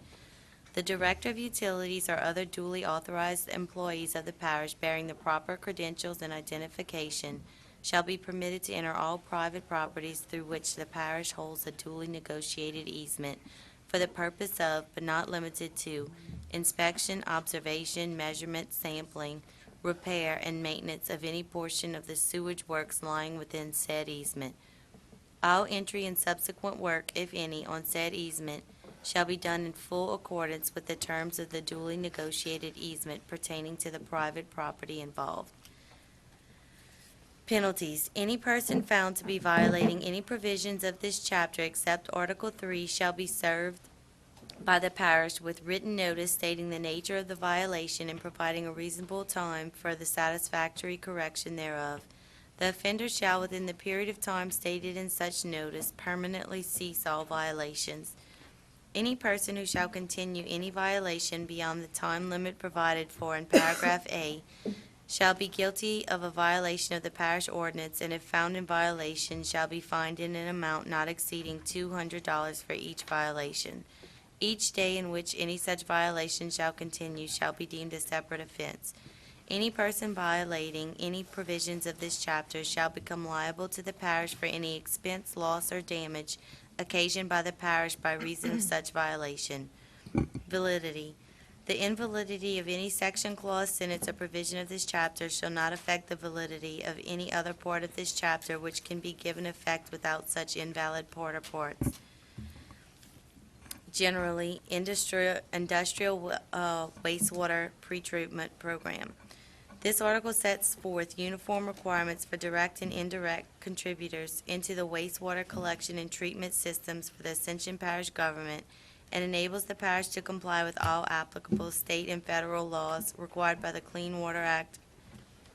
The objectives of this article are to prevent the introduction of pollutants into the municipality wastewater system, which will interfere with the operation of the system or contaminate the resulting sludge, to prevent the introduction of pollutants into the municipal wastewater system atmosphere or otherwise to be incompatible with the system, which allows its use and disposal in compliance with applicable statutes and regulations, to provide for equitable distribution of the cost of the municipal wastewater system, to improve the opportunity to recycle and reclaim wastewater and sludge from the POTW, to protect POTW personnel may be affected by wastewater and sludge in the course of their employment and to protect the general public, to enable the parish to comply with its NPDES permit conditions, sludge use and disposal requirements, and any other federal or state laws to which POTW is subject. This chapter shall apply to all industrial users of the POTW. The chapter authorizes the issuance of wastewater discharge permits, authorizing monitoring, compliance, and enforcement activities, establishes administrative review procedures, requires industrial user reporting, and provides for the setting of fees for the equitable distribution of costs resulting from the program established herein. This article shall apply to the Ascension Parish government and to persons outside the parish who are, by contract or agreement with the parish, users of the parish POTW, except as otherwise provided herein. The Director of Utilities of the parish shall administer, implement, and enforce the provisions of this article. Definitions. Unless the context specifically indicates otherwise, the following terms and phrases as used in this article shall have the meanings herein after designated. Act or the Act, the Federal Water Pollution Control Act, also known as the Clean Water Act, as amended 33 U.S.C. 1251 et sec. Approval authority, the administrator of the EPA, authorized representative of industrial user. If the industrial user is a corporation, authorized representative shall mean A, the president, secretary, treasurer, or vice president of the corporation in charge of a principal business function, or any other person who performs similar policy or decision-making functions for the corporation.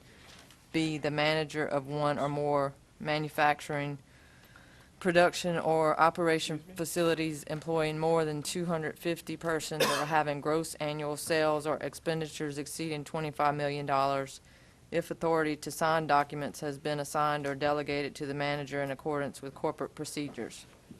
C, if the industrial user is a general partnership or sole proprietorship, representative shall mean a general partner or proprietor, respectively.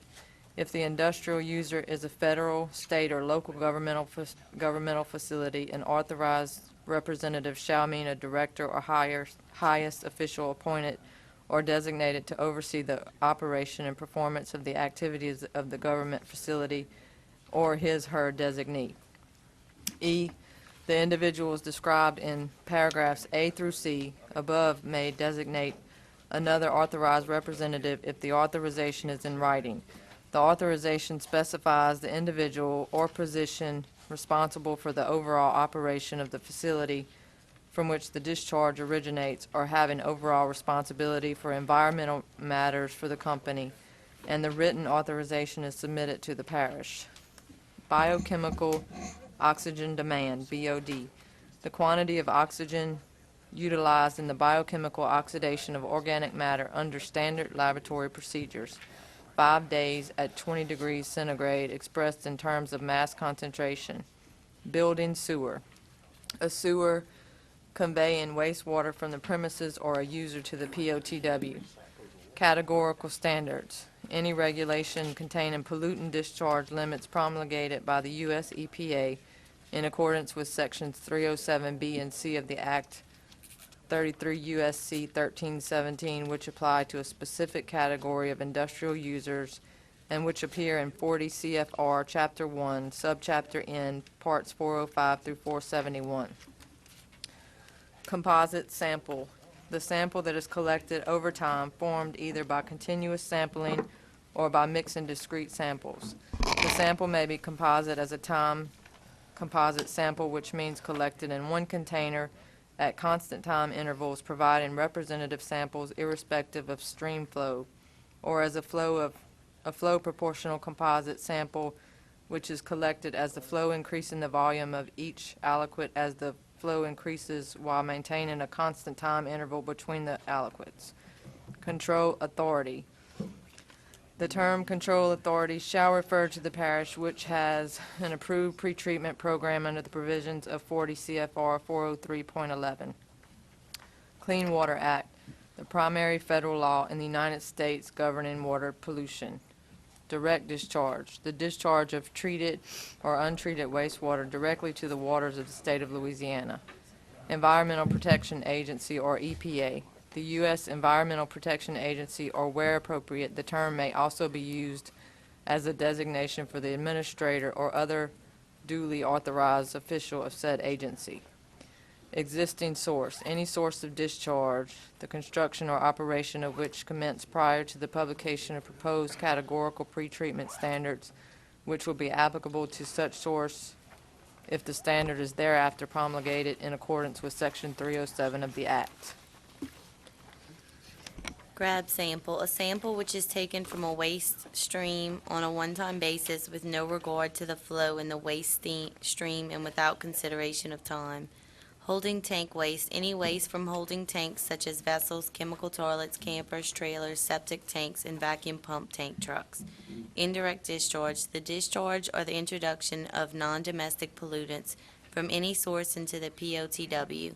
Industrial user, a source of indirect discharge. Instantaneous maximum allowable discharge limit, the maximum concentration or loading of a pollutant allowed to be discharged at any time determined from the analysis of any discrete or composite sample collected, independent of the industrial flow rate and the duration of the sampling event.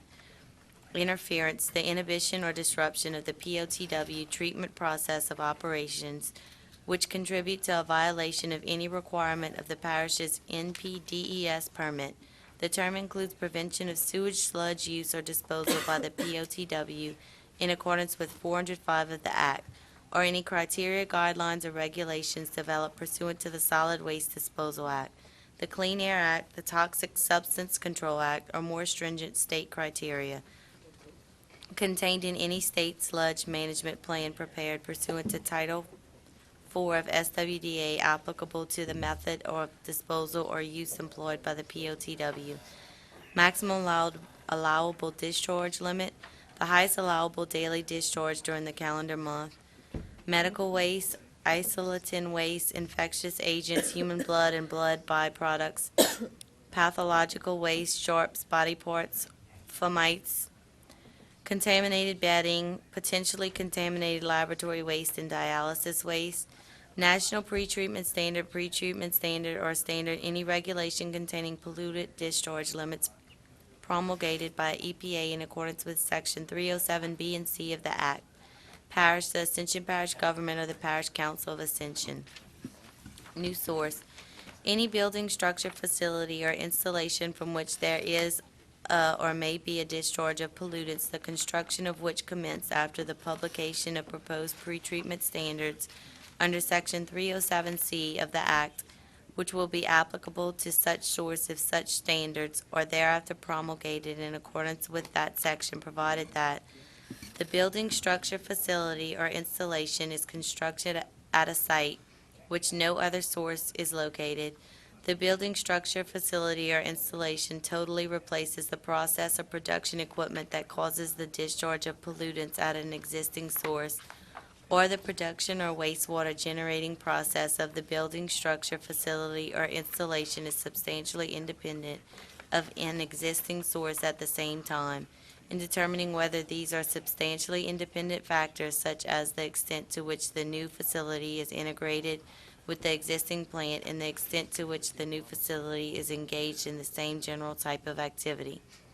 Construction on a site which an existing source is located results in a modification rather than a new source if the construction does not create a new building, structure, facility, or installation meeting the criteria of paragraphs B and C.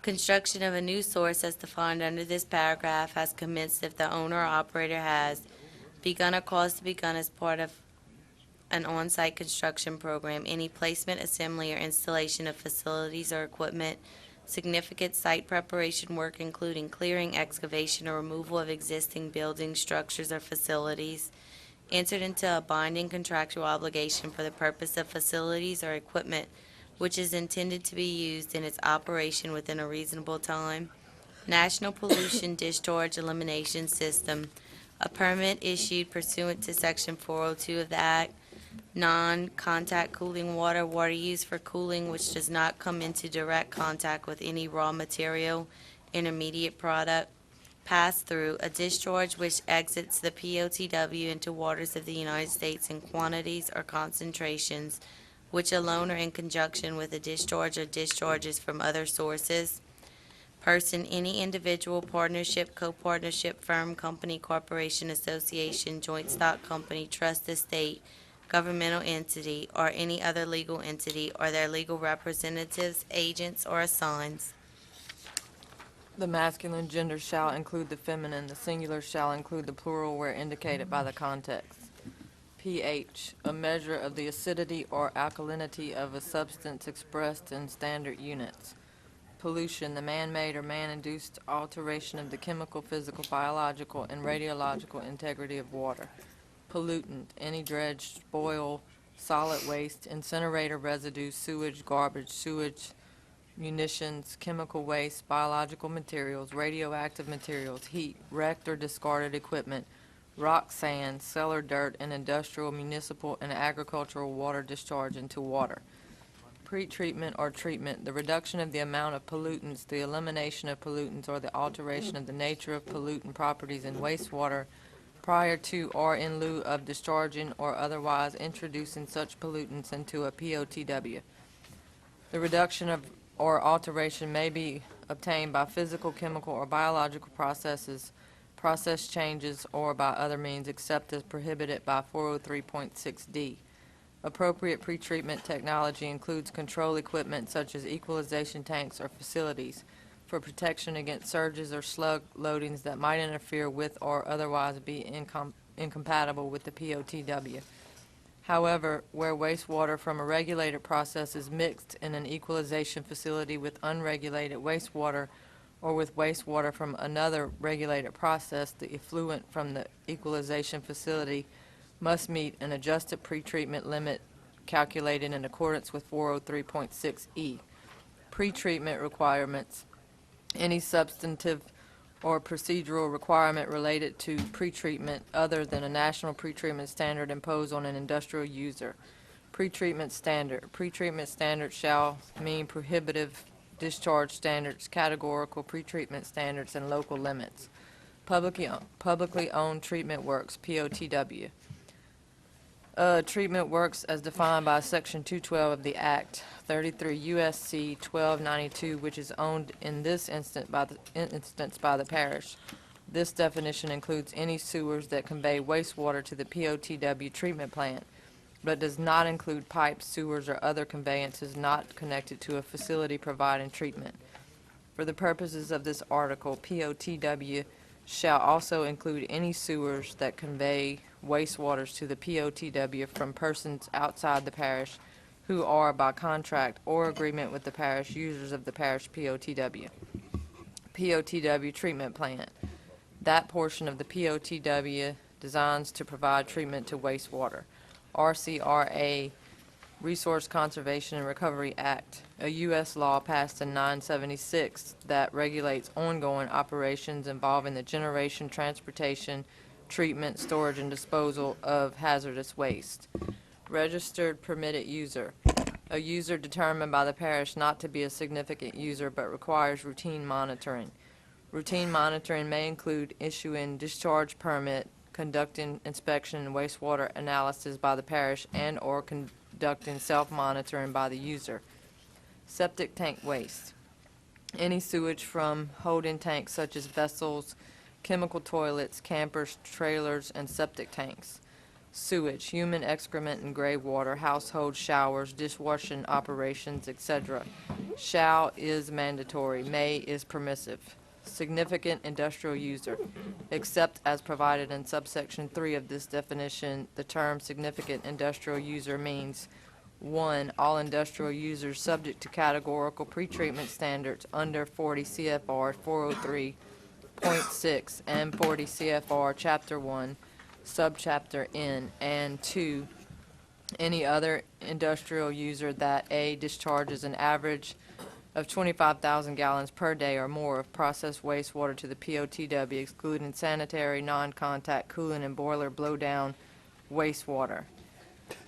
B, contributes a processed waste stream which makes up 5% or more of the average dry weather hydraulic or organic Kappa Parish of the POTW treatment plant, or C, is designated as such by the control authority as defined in 40 CFR 403.12A on the basis that the industrial user has a reasonable potential for adversely affecting the POTW's operation or for violating any pretreatment standard or requirement in accordance with 40 CFR 403.8 F6.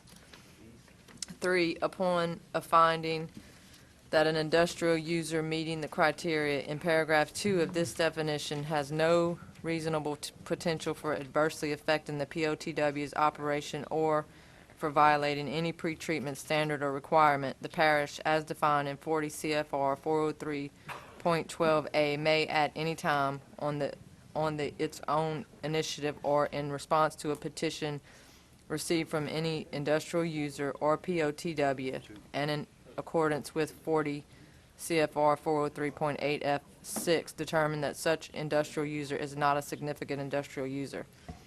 Slug load, any discharge of a non-routine episodic nature, including but not limited to an accidental spill or a non-customary batch discharge.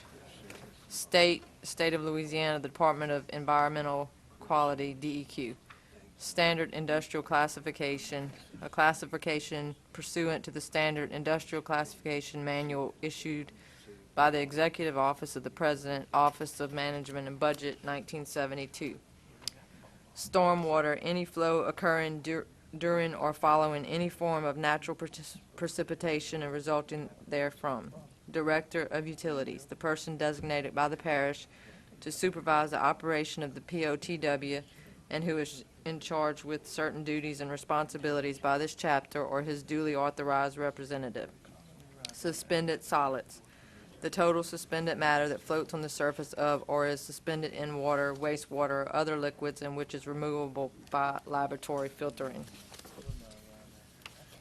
Toxic pollutant, any pollutant or combination of pollutants listed as toxic in regulations promulgated by the Administrator of the Environmental Protection Agency under the provision of CWA 307A or other acts. Treatment plant effluent, any discharge of pollutants from the POTW into the waters of the state. User, any person who contributes, causes, or permits the contribution of wastewater into the parish's POTW. Wastewater, the liquid and water carried industrial domestic waste from dwellings, commercial buildings, industrial facilities, and institutions, whether treated or untreated, which is contributed into or permitted to enter the POTW. BOD, biochemical oxygen demand, CFR, Code of Federal Regulations, COD, chemical oxygen demand, EPA, Environmental Protection Agency, L is liter, mg is milligrams, mg/L milligrams per liter, DEQ, Louisiana Department of Environmental Quality, NPDES, National Pollutant Discharge Elimination System, POTW, Publicly Owned Treatment Works, SIC, Standard Industrial Classification, SWDA, Solid Waste Disposal Act, USC, United States Code, TSS, Total Suspended Solids. User requirements, discharge prohibitions. No user shall contribute or cause to be contributed, directly or indirectly, any pollutant or wastewater which will interfere with the operation or performance of the POTW. These general prohibitions apply to all such users of the POTW, whether or not the user is subject to national categorical pretreatment standards or any other national, state, or local pretreatment standards or requirements. A user may not contribute the following substances to any POTW. Pollutants which create a fire or explosion hazard in the POTW, including but not limited to waste streams with a closed cup flash point of less than 140 degrees Fahrenheit, are prohibited from being introduced into the POTW. Solid or viscous substances which may cause obstruction to the flow in a sewer or other interference with the operation of the wastewater treatment facilities. Any wastewater having a pH less than 5.0 or more than 9.5, or waste having any other corrosive property capable of causing damage or hazard to structures, equipment, and/or personnel of the POTW. Any wastewater containing toxic pollutants in sufficient quantity, either singly or by interaction with other pollutants, to injure or interfere with any wastewater treatment process, constitute a hazard to humans or animals, create a toxic effect in the receiving waters of the POTW, or to exceed the limitations set forth in a categorical pretreatment standard. A toxic pollutant shall include but not be limited to any pollutant identified pursuant to Section 307A. Any noxious or malicious liquids, gases, or solids which either singly or by interaction with other wastes are sufficient to create a public nuisance or hazard to life or sufficient to prevent entry into the sewers for maintenance and repair. Any substance which may cause the POTW's effluent or any other product of the POTW, such as residues, sludges, or scums, to be unsuitable for reclamation and reuse or to interfere with the reclamation process. In no case shall a substance discharged to the POTW cause the POTW to be in a non-compliance with sludge use or disposal criteria. Guidelines or regulations developed under Section 405 of the Act, any criteria, guidelines, or regulations affecting sludge use or disposal developed pursuant to the Solid Waste Disposal Act, the Clean Air Act, the Toxic Substance Control Act, or state criteria applicable to the sludge management method being used. Any substance which will cause the POTW to violate its NPDES and/or state disposal system permit or the receiving water quality standards.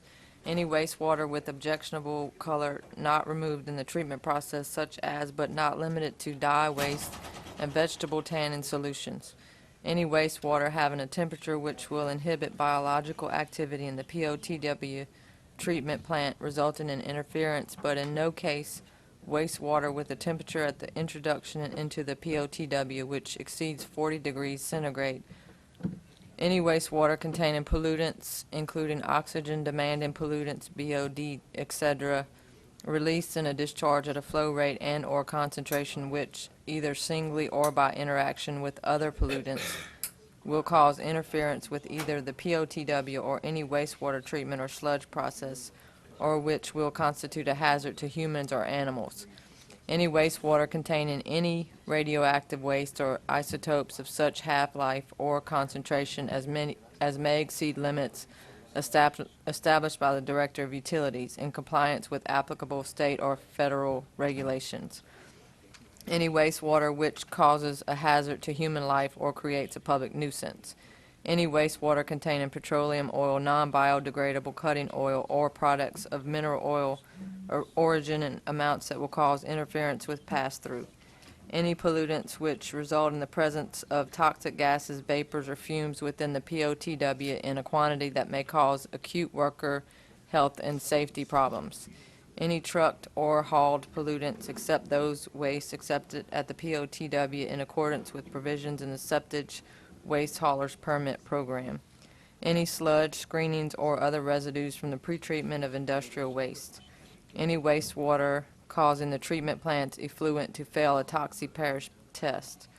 Any medical waste except as specifically authorized by the Director of Utilities and/or the Director of Utilities in a wastewater discharge permit. Stormwater, surface water, groundwater, artesian well water, roof runoff, subsurface drainage, swimming pool drainage, condensate, deionized water, non-contact cooling water, and unpolluted industrial wastewater unless specifically authorized by the Director of Utilities. Any waste containing detergents, surface active agents, or other substances which may cause excessive foaming in the POTW. Any discharge of fats, oils, or greases of animal or vegetable origin which could cause obstruction or stoppage in the collection system. Waste prohibited by this section shall not be processed or stored in such a manner that they could be discharged to the POTW. All floor drains located in process or material storage areas must discharge to the industrial user's pretreatment facility before connecting with the POTW. Federal categorical pretreatment standards. The national categorical pretreatment standards found at 40 CFR Chapter 1, Subchapter N, Parts 405, 471 are hereby incorporated. Specific pollutant limitation. The following pollutant limitations are established to protect against pass-through and interference. No person shall discharge wastewater containing in excess of 1.93 milligrams per liter of arsenic, 0.58 milligrams per liter of cadmium, 14.72 milligrams per liter of copper, 3.66 milligrams per liter of cyanide, 3.47 milligrams per liter of nickel, 1.29 milligrams per liter of silver, 11.72 milligrams per liter of chromium, 1.95 milligrams per liter of zinc, 22.71 milligrams per liter of phenol, 407 milligrams per liter of sulfide, 500 milligrams per liter of BOD5, 500 milligrams per liter of TSS, 100 milligrams per liter of oil and grease, 3.66 milligrams per liter of selenium, 1.29 milligrams per liter of molybdenum. Concentrations apply at the point where the industrial waste is discharged to the POTW. All concentrations for metallic substances or for total metals unless otherwise indicated.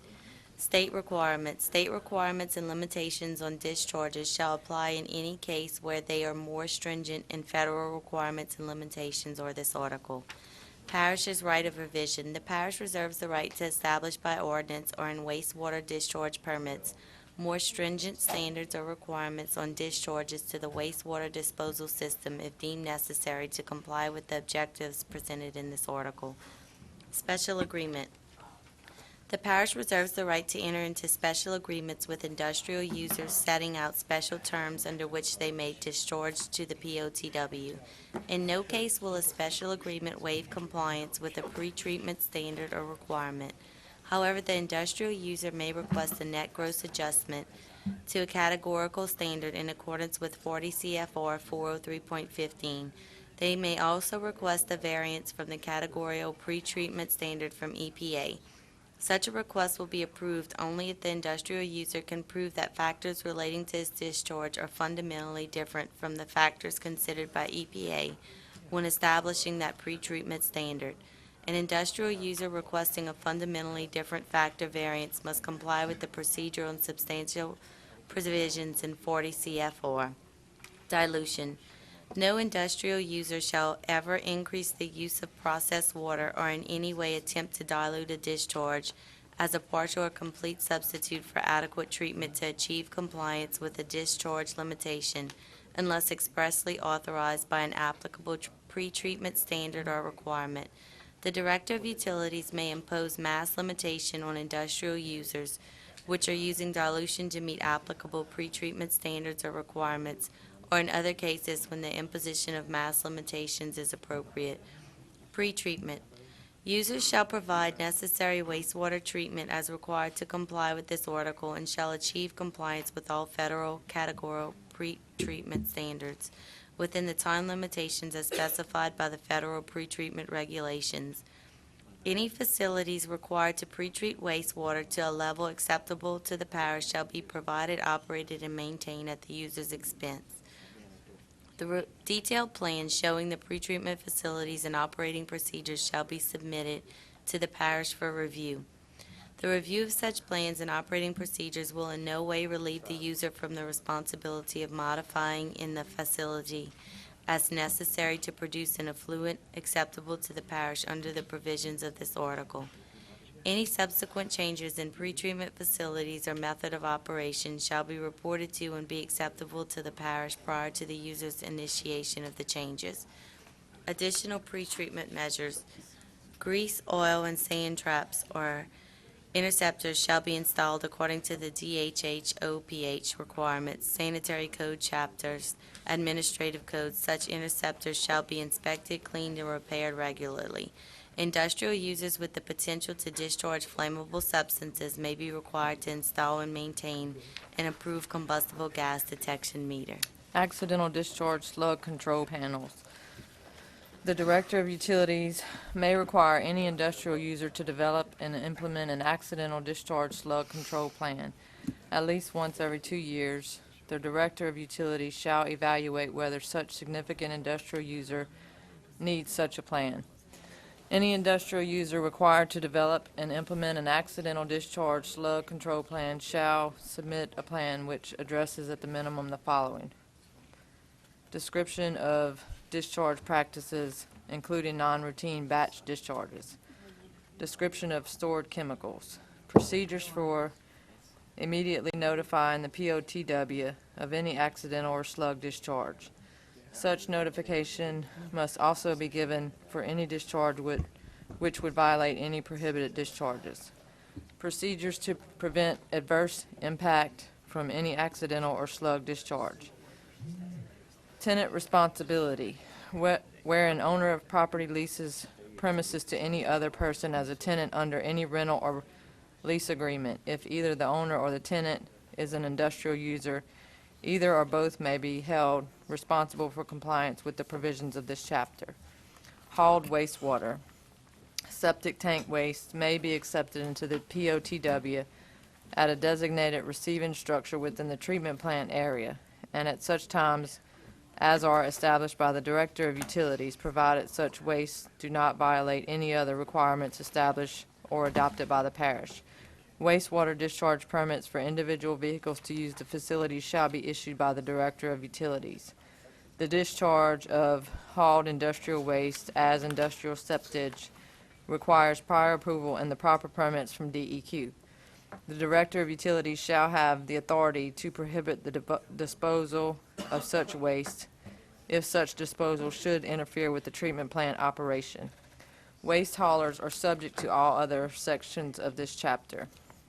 Fees for dumping septage will be established as part of the industrial user fee system.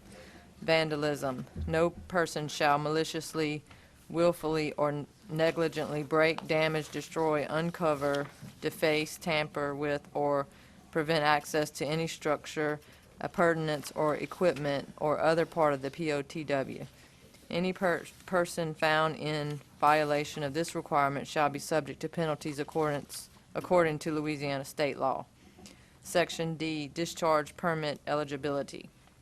Wastewater survey. When requested by the parish, all industrial users must submit information on the nature and characteristics of their wastewater by completing a wastewater survey prior to commencing their discharge. The Director of Utilities is authorized to prepare a form for this purpose and may periodically require industrial users to update the survey.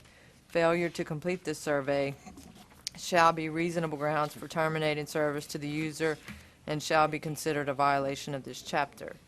Wastewater discharge permit requirement. It shall be unlawful for any significant industrial user to discharge wastewater into the parish's POTW without first obtaining a wastewater discharge permit from the Director of Utilities. Any violation of the terms and conditions of a wastewater discharge permit shall be deemed a violation of this chapter and subject to the wastewater discharge permittee to the sanctions set out in sections. Obtaining a wastewater discharge permit does not relieve a permittee of its obligation to comply with all federal and state requirements or with any other requirements of federal, state, and local law. The Director of Utilities may require other industrial users, including liquid waste haulers, to obtain wastewater discharge permits as necessary to carry out the purposes of this chapter. Any significant industrial user that discharges industrial waste into the POTW prior to the effective date of this chapter and who wishes to continue such discharges in the future shall within 30 days after said date apply to the parish for a wastewater discharge permit and shall not cause or allow discharges to the POTW to continue after 90 days of the effective date of this chapter, except in accordance with the discharge permit issued by the Director of Utilities. Wastewater discharge permitting new connections. Any significant industrial user proposing to begin or recommends discharging industrial waste into the POTW must obtain a wastewater discharge permit prior to the beginning of commencing of such discharge. An application for this wastewater discharge permit must be filed at least 90 days prior to the date upon which any discharge will begin. Wastewater discharge permitting extrajudicial industrial users. Any existing significant user located beyond the parish limits shall submit a wastewater discharge permit application within 30 days of the effective date of this chapter. New significant industrial users located beyond the parish limits shall submit such applications to the Director of Utilities 90 days prior to any proposed discharge into the POTW.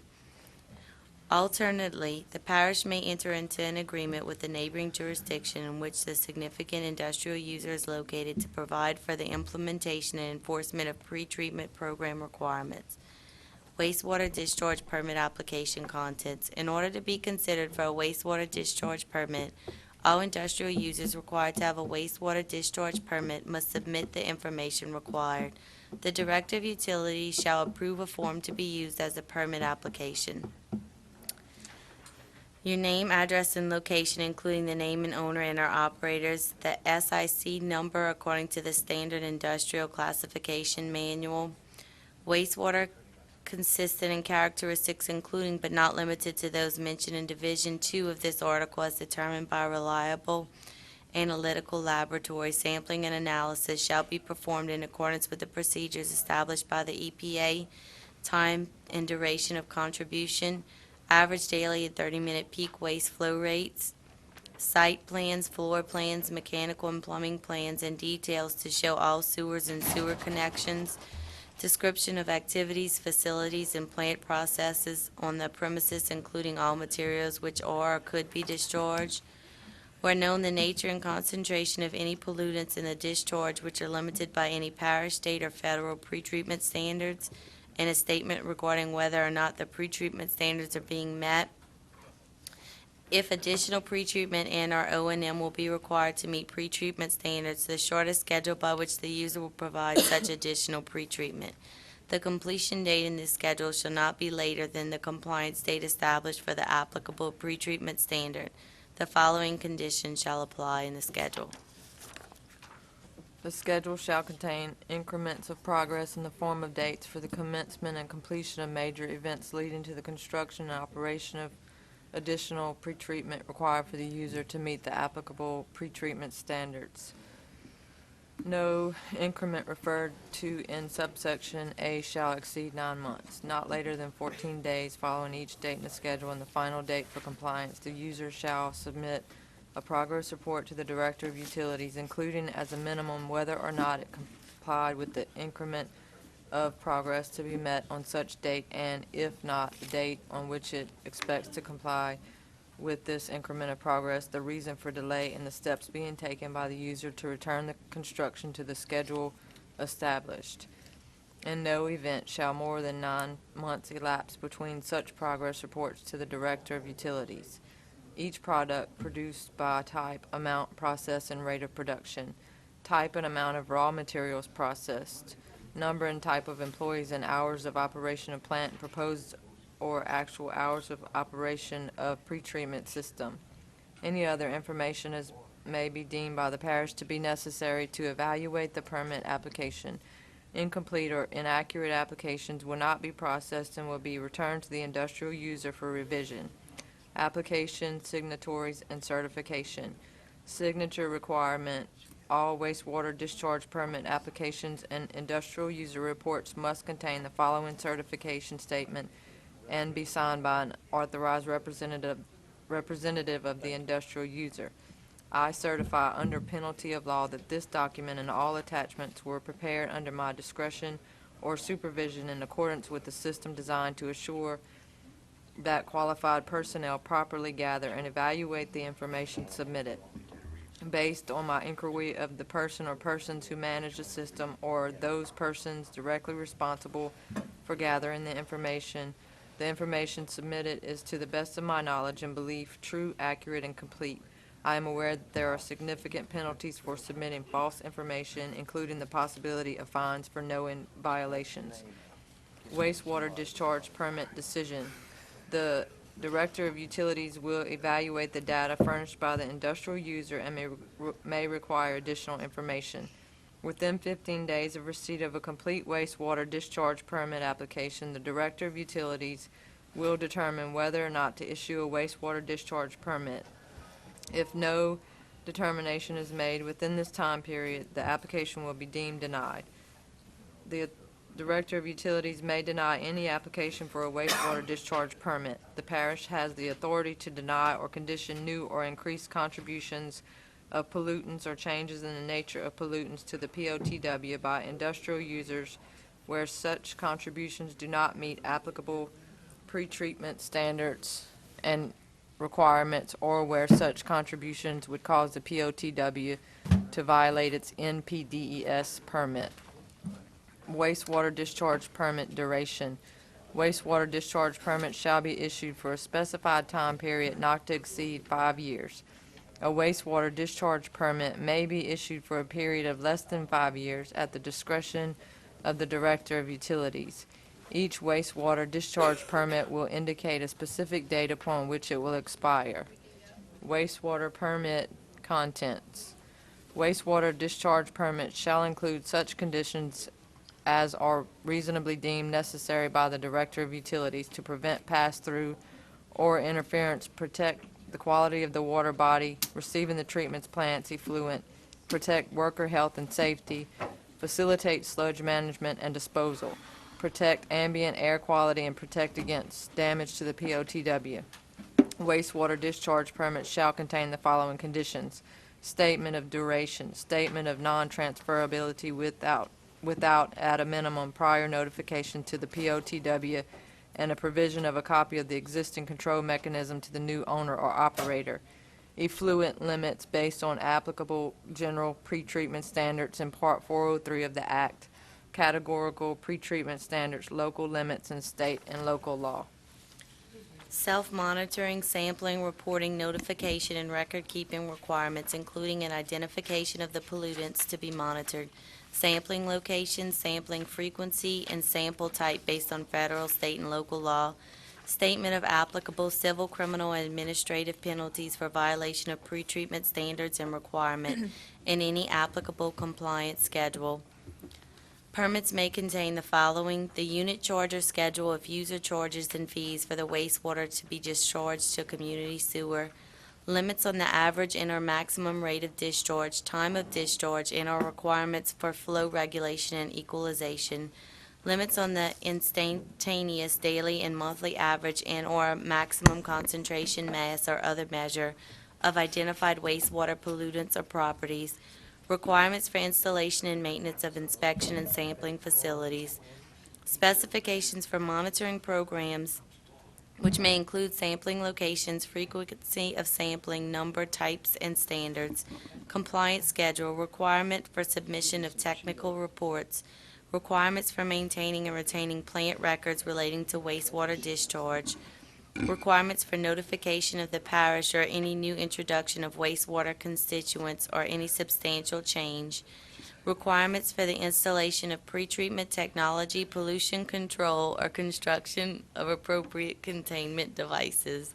development and implementation of spill control plants or other special conditions, including management practices necessary to adequately prevent accidental, unanticipated, or routine discharges, reserved, development and implementation of waste minimization plans, a statement that compliance with the wastewater discharge permit does not relieve the permittee of responsibility for compliance with all applicable federal and state pretreatment standards, other conditions as deemed appropriate by the parish to ensure compliance with this article. Wastewater discharge permit appeals. Any person, including the industrial user, may petition the parish to reconsider the terms of a wastewater permit within 30 days of its issuance. Failure to submit a timely petition for review shall be deemed to be a waiver of the administrative appeal. In its petition, the appealing party must indicate the wastewater discharge permit provisions objected to, reason for objection, and seek its place the wastewater discharge permit. The effectiveness of the wastewater discharge permit shall not be stayed pending the appeal. If the parish fails to act within 30 days, a request for reconsideration shall be deemed denied. Aggrieved parties seeking judicial review of the final administrative wastewater discharge permit decision must do so by filing a complaint with the 23rd Judicial District Court within 30 days of the final decision. Wastewater discharge permit modification.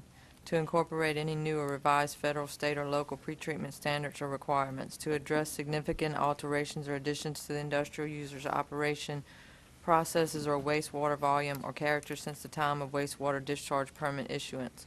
A change in the POTW that requires either a temporary or permanent reduction or elimination of the authorized discharge. Information indicating that the permitted discharge poses a threat to the parish's POTW personnel or the reviewing waters. Violation of any terms or conditions of the wastewater discharge permit. Misrepresentation or failure to fully disclose all relevant facts in the wastewater discharge permit application or in any required reporting. Revision of or a grant of variance from categorical pretreatment standards pursuant to 40 CFR 403.13 to correct typographical or other errors in the wastewater discharge permit, to reflect a transfer of the facility ownership and/or operation to a new owner-operator. The filing of a request by the permittee for a wastewater discharge permit modification does not stay any wastewater discharge permit condition. Wastewater discharge permits may be reassigned or transferred to a new owner and/or operator only if the permittee gives it at least 30 days advance notice to the Director of Utilities and the Director of Utilities approves the wastewater discharge permit transfer. The notice to the Director of Utilities must include a written certification by the new owner and/or operator, which one states that the new owner and/or operator has no immediate intent to change the facility's operations and processes. 2, identifies the specific date on which the transfer is to occur. 3, acknowledges full responsibility for complying with the existing wastewater discharge permit. Failure to provide advance notice of a transfer renders the wastewater discharge permit voidable on the date of facility transfer. Wastewater discharge permits may be revoked for the following reasons. 1, failure to notify the parish of significant changes to the wastewater prior to the change discharge. 2, failure to provide prior notification to the parish of changed conditions. 3, misrepresentation or failure to fully disclose all relevant facts in the wastewater discharge permit application. 4, falsifying self-monitoring reports. 5, tampering with monitoring equipment. 6, refusing to allow the parish timely access to the facility premises and records. 7, failure to meet effluent limitations. 8, failure to pay fines. 9, failure to pay sewer charges. 10, failure to meet compliance schedules. 11, failure to complete a wastewater survey or the wastewater discharge permit application. 12, failure to provide advance notice of the transfer of a permitted facility. 13, violation of any pretreatment standard or requirement or any terms of the wastewater discharge permit of this chapter. Wastewater discharge permit shall be voidable upon non-use or transfer of a business ownership. All wastewater discharge permits are void upon the issuance of a new wastewater discharge permit. A significant industrial user shall apply for wastewater discharge permit reissuance by submitting a complete discharge permit application a minimum of 90 days prior to the expiration of the industrial user's existing wastewater discharge permit. The effective date of the permit shall be extended to the issuance of a new permit when the user has filed a timely application of permit reissuance. Reporting requirements. Within either 180 days after the effective date of a categorical pretreatment standard or the final administrative decision on a category determination under 40 CFR, whichever is later, existing significant industrial users subject to such categorical pretreatment standards and currently discharging to or scheduled to discharge to the POTW shall be required to submit to the parish a report which contains the information listed in paragraph B.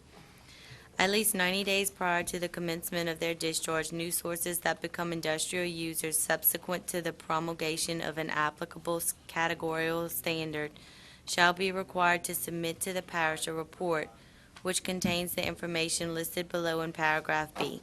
The industrial user shall submit the following information required by this section, including the name and address of the facility, including the name of the operators and owners, a list of any environmental control wastewater discharge permit held by or for the facility, description of operations, a brief description of the nature, average rate of production, and standard industrial classification, flow measurement, information showing the measured average daily and maximum daily flow in gallons per day to the POTW from regulated process streams and other streams, measurement of pollutants, identify the categorical pretreatment standards applicable to each regulated process, submit the results of sampling and analysis identifying the nature and concentration where required by the standard or by the parish of regulated pollutants in the discharge. Sampling must be performed in accordance with procedures set out in this ordinance. A statement reviewed by the industrial user's authorized representative and certified by a qualified professional, indicating whether pretreatment standards are being met on a consistent basis. Compliance schedule. If additional pretreatment and/or O&M will be required to meet the pretreatment standards, the shortest schedule by which the industrial user will provide such additional pretreatment and/or O&M. The completion date in this schedule shall not be later than the compliance date established for the applicable pretreatment standard. All baseline monitoring reports must be signed and certified. Compliance schedule progress report. The compliance schedule progress report schedule shall contain progress increments in the form of dates for the commencement and completion of major events leading to the construction and operation of additional pretreatment required for the use to meet the applicable pretreatment standards. Such events include hiring an engineer, completing preliminary and final plans, executing contracts for major components, commencing and completing construction, beginning and conducting routine operation. No increment referred to above shall exceed 9 months. The industrial user shall submit a progress report to the Director of Utilities no later than 14 days following each date in the schedule and the final date of compliance, including as a minimum whether or not it complied with the increment of progress, the reason for any delay, and, if appropriate, the steps taken by the industrial user to return the established schedule. In no event shall more than 9 months elapse between such progress reports to the Director of Utilities.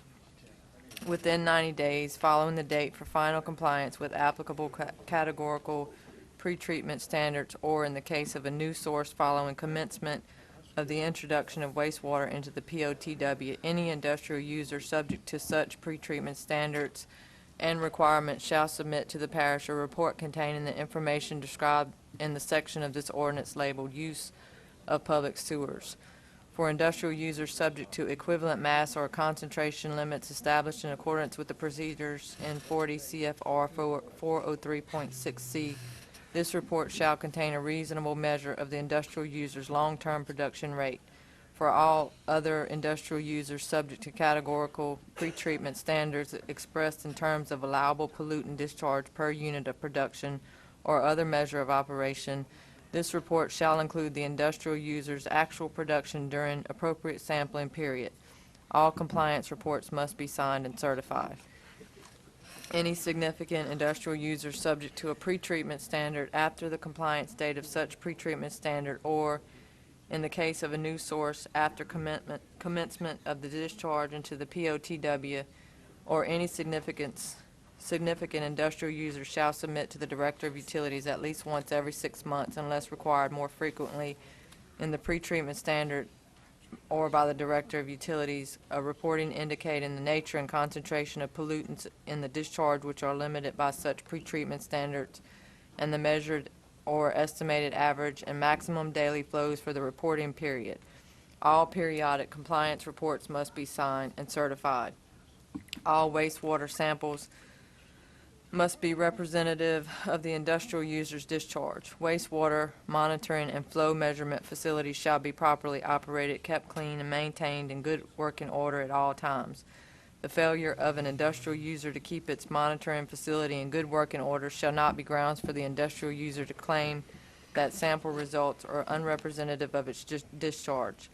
If an industrial user subject to the reporting requirement in and of this section monitors any pollutant more frequently than required by the POTW, using the procedures prescribed in the section of this ordinance titled Analytical Requirements, the results of this monitoring shall be included in this report. Each industrial user is required to notify the Director of Utilities of any planned significant changes to the industrial user's operations or systems which might alter the nature, quality, or volume of its wastewater at least 10 days before the change. The Director of Utilities may require the industrial user to submit such information as may be deemed necessary to evaluate the change condition, including the submission of a wastewater discharge permit application. The Director of Utilities may issue a wastewater discharge permit or modify any existing wastewater discharge permit. No industrial user shall implement the planned change condition until unless the Director of Utilities has responded to the industrial user's notice. For purposes of this requirement, flow increases of 10% or greater and the discharge of any previously unreported pollutant shall be deemed significant. Reports of potential problems. In the case of any discharge, including but not limited to accidental discharges of a non-routine nature, a non-customary batch discharge, or a slug load, which may cause potential problems for the POTW, it is the responsibility of the industrial user to immediately telephone and notify the parish of the incident. Within 5 days following such discharge, the industrial user shall, unless waived by the Director of Utilities, submit a detailed written report describing the causes of the discharge, the measures to be taken by the industrial user to prevent similar future occurrences, and any other information required by the parish. Such notification shall not relieve the industrial user of any expense, loss, damage, or other liability which may be incurred as a result of damage to the POTW. Failure to notify the parish of potential problem discharges shall be deemed a separate violation of this chapter. Employers shall ensure that all employees who may cause or suffer such a discharge to occur are advised of the emergency notification procedure. All industrial users not subject to categorical pretreatment standards and not required to obtain a wastewater discharge permit shall provide appropriate reports to the parish as the Director of Utilities may require. Notice of violation, repeat. If sampling performed by an industrial user indicates a violation, the industrial user must notify the parish within 24 hours of becoming aware of the violation. If repeat the sampling and analysis and submit the results of the repeat analysis to the parish within 30 days. Notification of the discharge of hazardous waste. Any industrial user who commences the discharge of hazardous waste shall notify the POTW, the EPA Regional Waste Management Division Director, and the Department of Environmental Quality Hazardous Waste Division in writing of any discharge into the POTW of a substance which, if otherwise disposed of, would be hazardous waste under 40 CFR. The notification requirement in this section does not apply to pollutants already reported. Discharges are exempt from the requirements of paragraph A of this section during a calendar month in which they discharge no more than 15 kilograms of hazardous waste, unless the waste are acute hazardous waste as specified in 40 CFR. In the case of any new regulations under Section 3001 of RCRA identifying additional characteristics of hazardous waste or listing any additional substances as hazardous waste, the industrial user must notify the POTW, the EPA Regional Waste Management Waste Division Director, and the Department of Environmental Quality Hazardous Waste Division of such substance within 90 days of effective date. In the case of any notification made under this section, the industrial user shall certify it has a program in place to reduce the volume and toxicity of hazardous waste generated to the degree it has determined to be economically practical. All pollutant analysis, including sampling techniques to be submitted as part of a wastewater discharge permit application or report, shall be performed in accordance with the techniques prescribed in 40 CFR unless otherwise specified in the applicable categorical pretreatment standard. Except as indicated in subsection B below, the industrial user must collect wastewater samples using flow proportional composite collection techniques. In the event flow proportional sampling is not feasible, the Director of Utilities may authorize the use of time proportional sampling or grab sample where, upon the determination of the Director of Utilities, this is a representative sample of the effluent being discharged.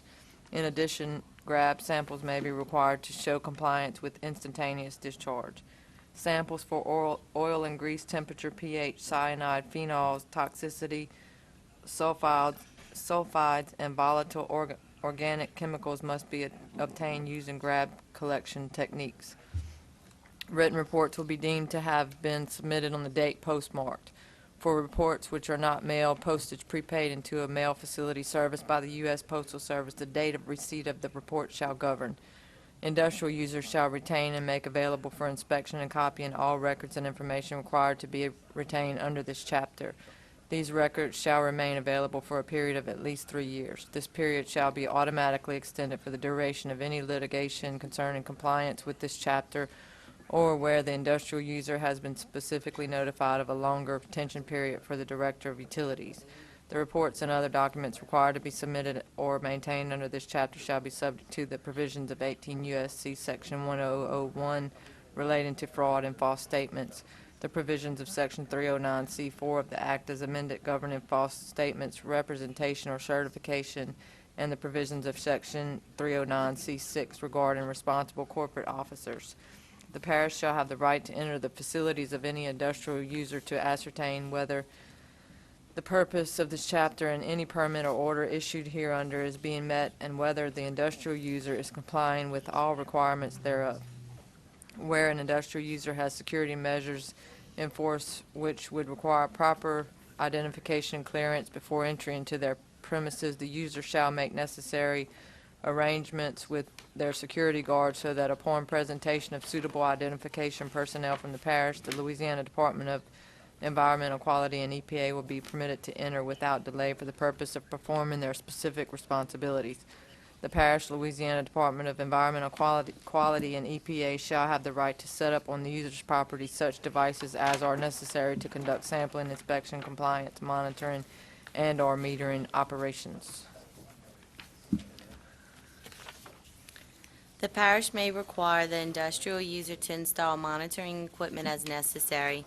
The facility's sampling and monitoring equipment shall be maintained at all times in a safe and proper operating condition by the industrial user at its own expense. All devices used to measure wastewater flow and quality shall be calibrated periodically to ensure their accuracy.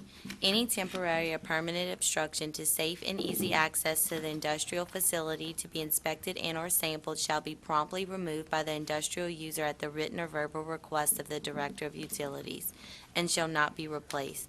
The cost of clearing such access shall be borne by the industrial user. Unreasonable delays in allowing parish personnel access to the industrial user's premises shall be a violation of this chapter. Search warrants. If the Director of Utilities has been refused access to a building, structure, or property, or any part thereof, and if the Director of Utilities has demonstrated probable cause to believe that there may be a violation of this chapter, or that there is a need to inspect as part of a routine inspection program of the parish designed to verify compliance with this chapter or any permit or order issued hereunder, or to protect the overall public health, safety, and welfare of the community, then upon application by the Director of Utilities, the municipal court judge of the parish shall, if there is enough prevailing evidence, issue a search and/or seizure warrant describing therein the specific location subject to the warrant. Confidential information.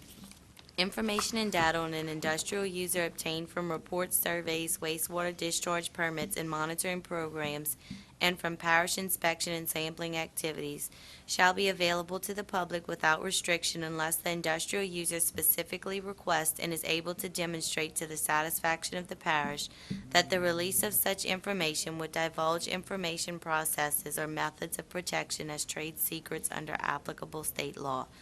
When requested and demonstrated by the industrial user furnishing a report that such information should be held confidential, the portions of a report that such information should be held confidential, the portions of a report which might disclose trade secrets or secret processes shall not be made available for the inspection by the public, but shall be made available immediately upon request to governmental agencies for uses related to the NPDES program or pretreatment program.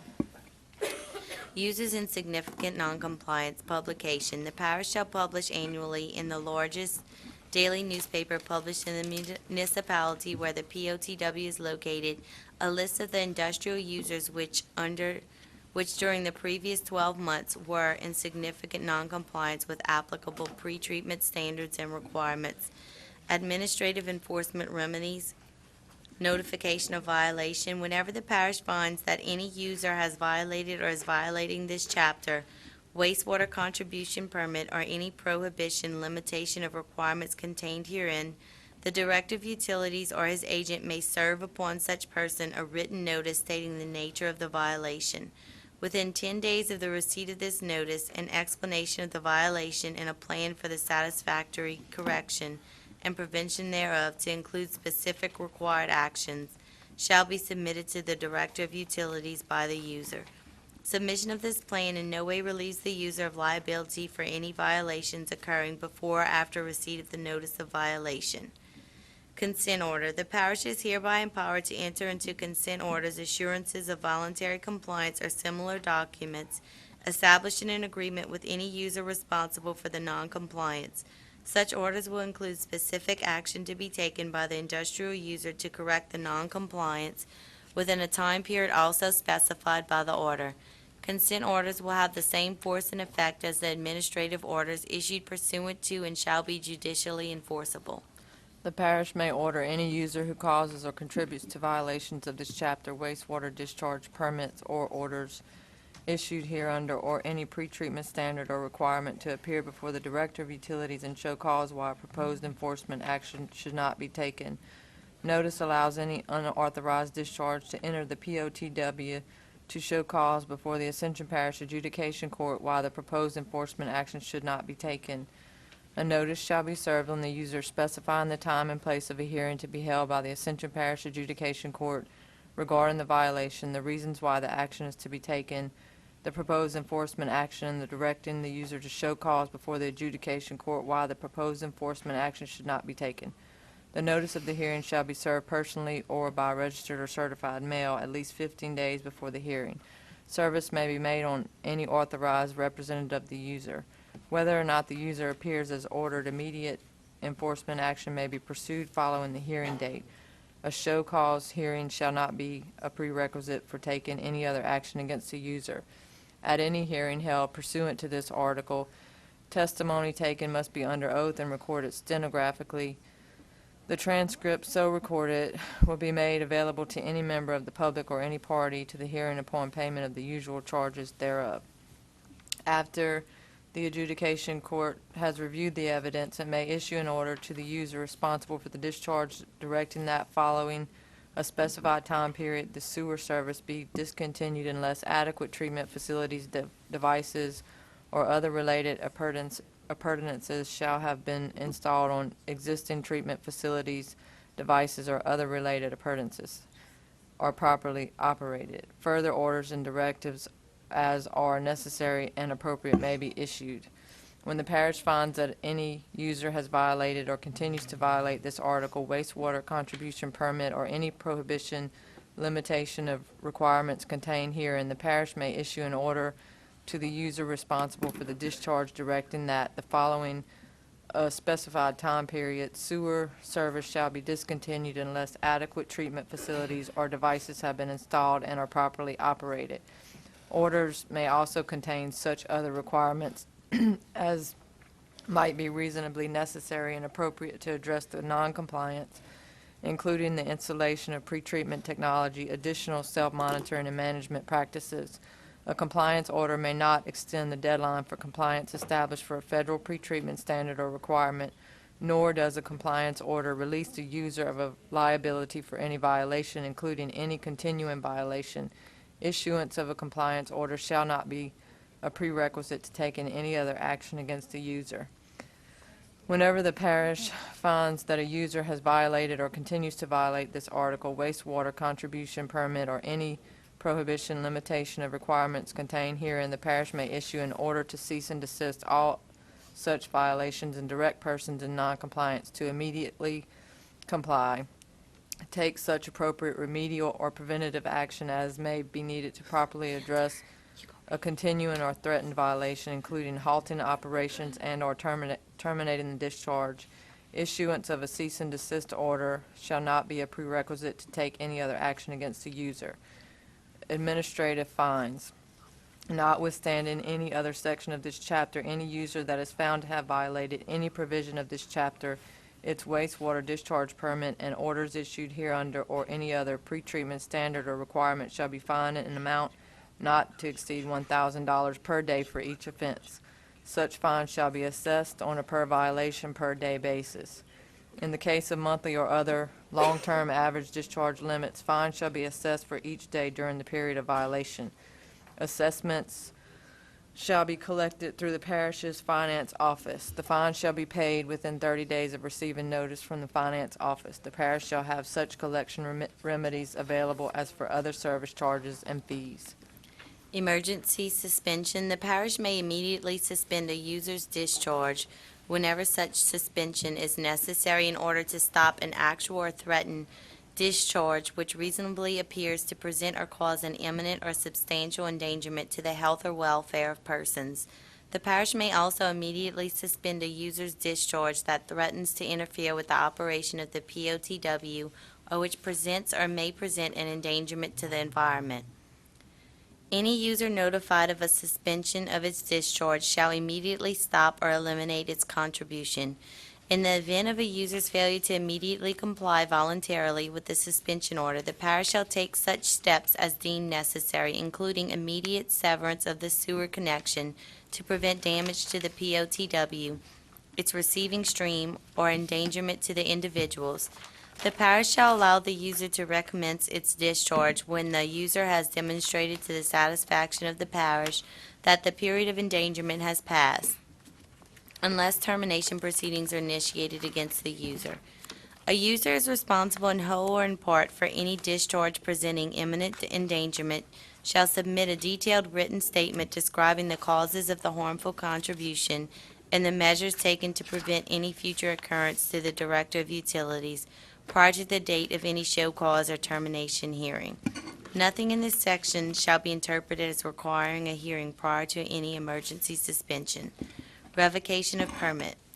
Any user who violates the following conditions of this chapter, applicable state and federal regulations, wastewater discharge permits, or orders issued hereunder, is subject to the discharge termination. Failure of a user to accurately report the wastewater constituents and characteristics of its discharge, failure of the user to report significant changes in operations, refusal of reasonable access to the user's premises for the purpose of inspection, violation of conditions of the permit, violations of the pretreatment standards. Such user will be notified of the proposed termination of its discharge and be offered an opportunity to show cause why the proposed action should not be taken. Judicial enforcement remedies, civil penalties.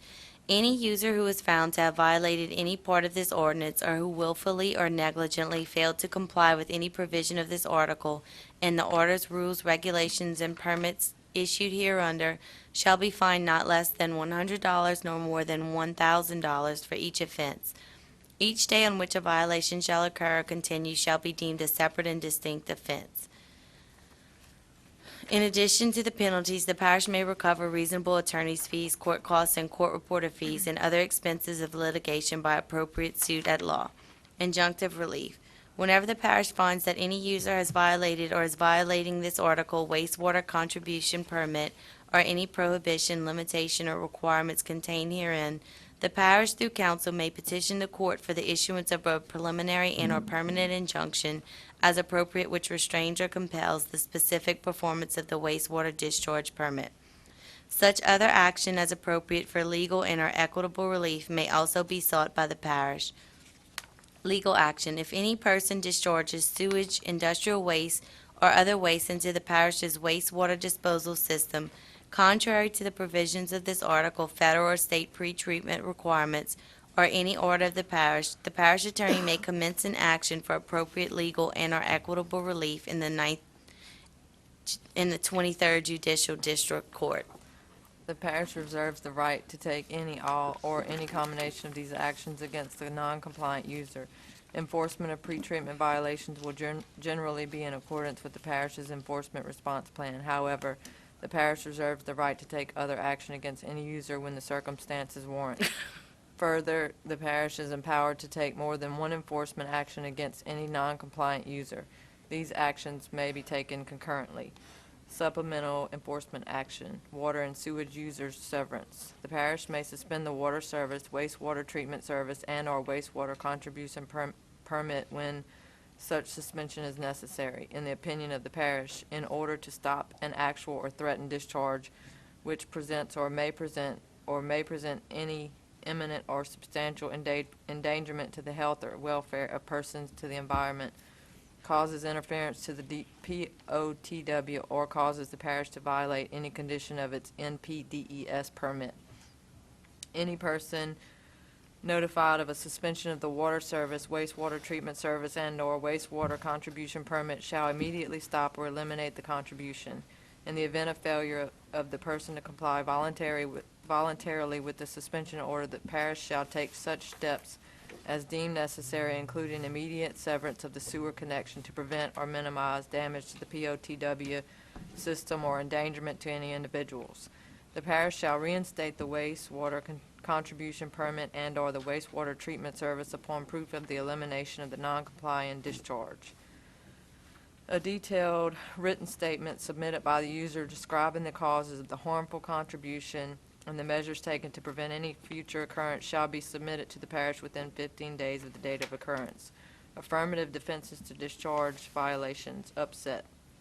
For the purposes of this section, upset means an exceptional incident in which there is unintentional and temporary noncompliance with categorical pretreatment standards because of factors beyond the reasonable control of the industrial user.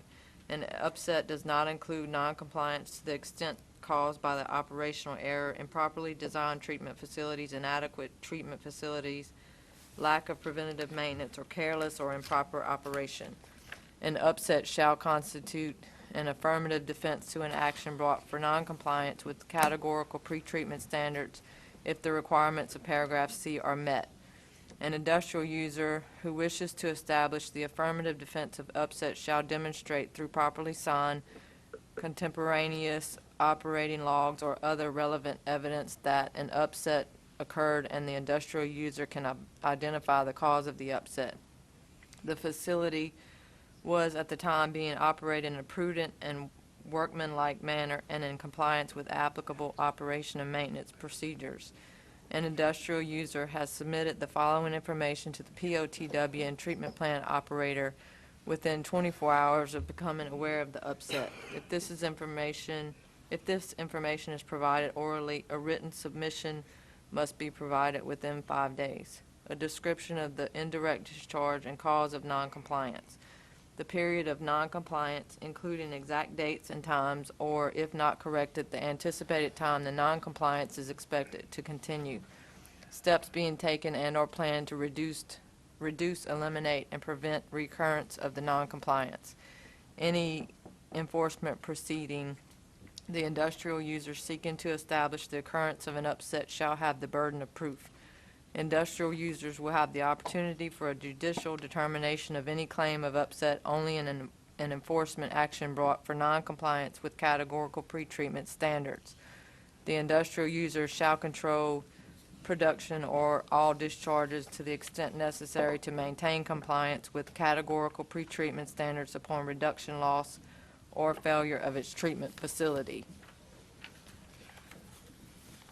Until the facility is restored or an alternative method of treatment is provided. This requirement applies in the situation where, among other things, the primary source of power of the treatment facility is reduced. General specific prohibitions. An industrial user shall have an affirmative defense to an enforcement action brought against it for noncompliance with the general and specific prohibitions if it can prove that it did not know or have reason to know its discharge, along or in conjunction with discharges for other sources, would cause pass-through or interference in that either 1. A local limit exists for each pollutant discharge, and the industrial user was in compliance with each pollutant discharge, and the industrial user was in compliance with each limit directly prior to and during the pass-through or interference, or 2. No local limit exists, but the discharge did not change substantially in nature or constituents from the user's prior discharge when the parish was regularly in compliance with its NPDES permit. Bypass. Bypass means the intentional diversion of waste streams from any portion of an industrial user's treatment facility.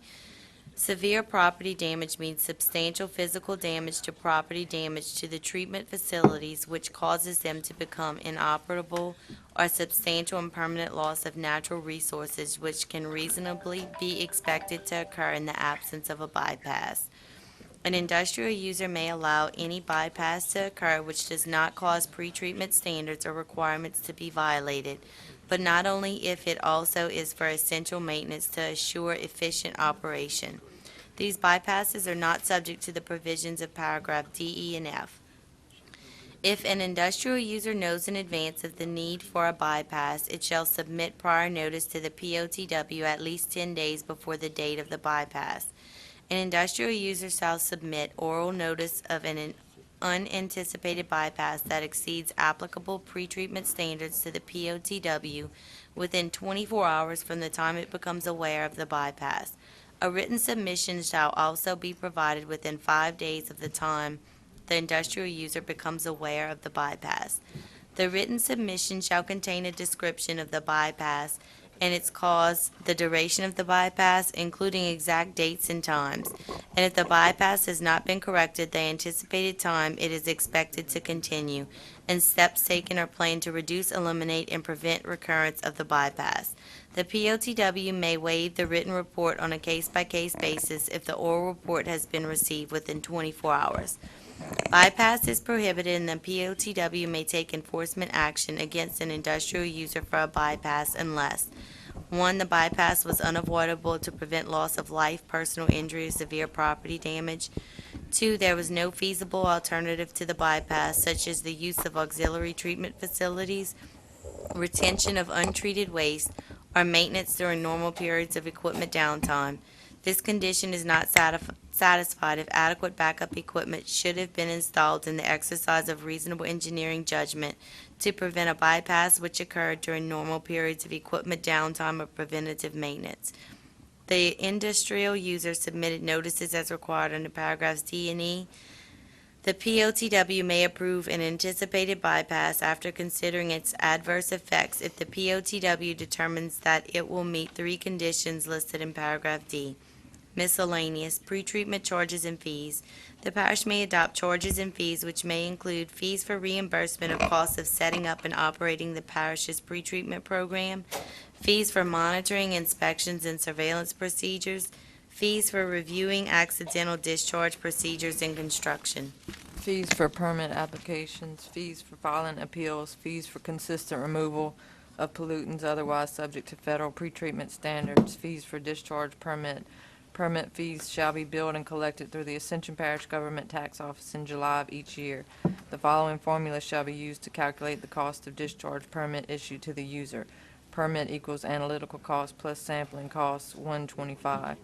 Analytical cost shall be a total the total cost to test for all permitted parameters listed in the user's discharge permit. Costs are based on a minimum of 3 sampling events per billing period, July through June of the following calendar year.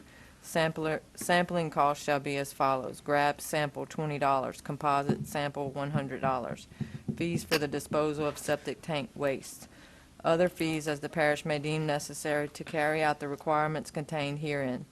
These fees relate solely to the matters covered by this chapter and are separate from all other fees chargeable by the parish. Severability. In the event that any portion of this ordinance is ever held invalid or unconstitutional for any reason by any court of competent jurisdiction over it, such portion shall be deemed as separate, distinct, and independent provisions and shall not affect the validity of the remaining portions of the ordinance. This ordinance shall be in full effect as permitted by law. Thank you very much, Tony and Cinnamon. Motion to open the public hearing. We have a motion to open public hearing. Councilman Laura, second by Councilman Cullen.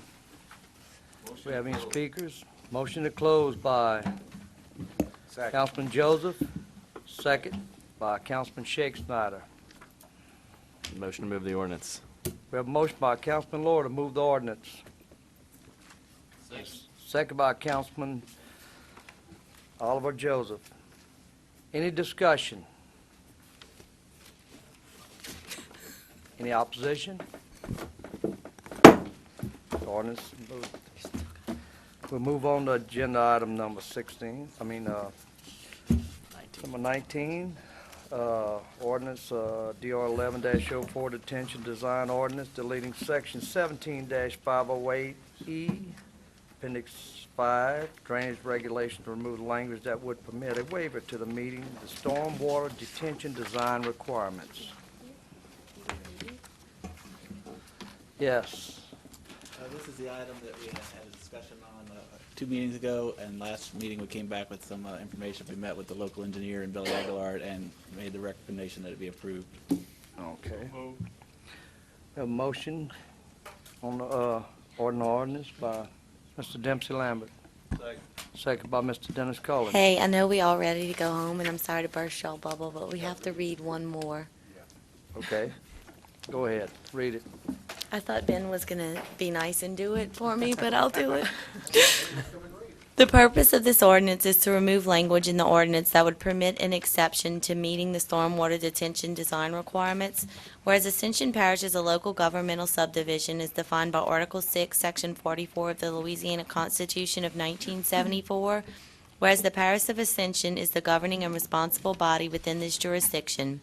And whereas Article 6 of the Home Rule Charter of Ascension Parish adopted May 4, 1993, identifies the process and manner in which to adopt ordinances regulating the lands of this parish, and whereas the Ascension Parish Drainage Ordinance Regulation was adopted on July 16, 2009 by Ordinance DR 09-01, and whereas this code was incorporated as Appendix 5 of the Parish Unified Land Development Code, adopted December 17, 2009, and whereas providing a process for exceptions or waivers to detention design criteria is not best management practice for stormwater management, nor is it a process that is currently supported or granted. Be it ordained by the Ascension Parish Governing Authority that Section 17-508E of the Ascension Parish Unified Land Development is hereby deleted in entirety, including all subparts. These changes are adopted as follows. Severability. In the event that any portion of this ordinance is ever held invalid or unconstitutional for any reason by any court of competent jurisdiction over it, such portion shall be deemed a separate, distinct, and independent provision and shall not affect the validity of the remaining portions of this ordinance. Thank you, ma'am. Okay, we have a motion. We have a second. Motion by Mr. Todd Lambert. Second by Mr. Dempsey Lambert. Any discussion? We have looking for a motion for public hearing. Motion from Mr. Todd Lambert. Second. Second by Mr. Chris Lohr. Anyone here wishing to speak? Motion to close. Motion closed by Mr. Lohr. Second by Mr. Cullen. Motion to move the ordinance. A motion to move the ordinance by Mr. Chris Lohr. Second by Mr. Todd Lambert. Any discussion? Any opposition? Ordinance is moved. Before we move on and adjourn for the night, I'd like to, I think we have a slide presentation, and this presentation is called Adopt a Unit. Sent in by Specialist Chris Stinson and B Company, 303rd, 16 females and 62 males, Adopt a Unit. And we have the contact person in Ascension Parish for donations, Vicki Stinson, 247-8521 is the phone, and that's Chris's mother. They're asking, we'll have this posted, and they're asking for donations, flavored drink packs, pudding waters, fly swatters, sticky fly strips, hair clippers, smell good lotion, work shorts and shirts, TV series DVDs, snacks, books, movies, used iPods, workout supplements, letters, any kind of personal hygiene products. Let's see what we can do to help our soldiers. And I want to thank you very much for getting that slide across. Right now, we'll move on to agenda item number 25. Motion to adjourn. We have a motion to adjourn by Mr. Todd Lambert.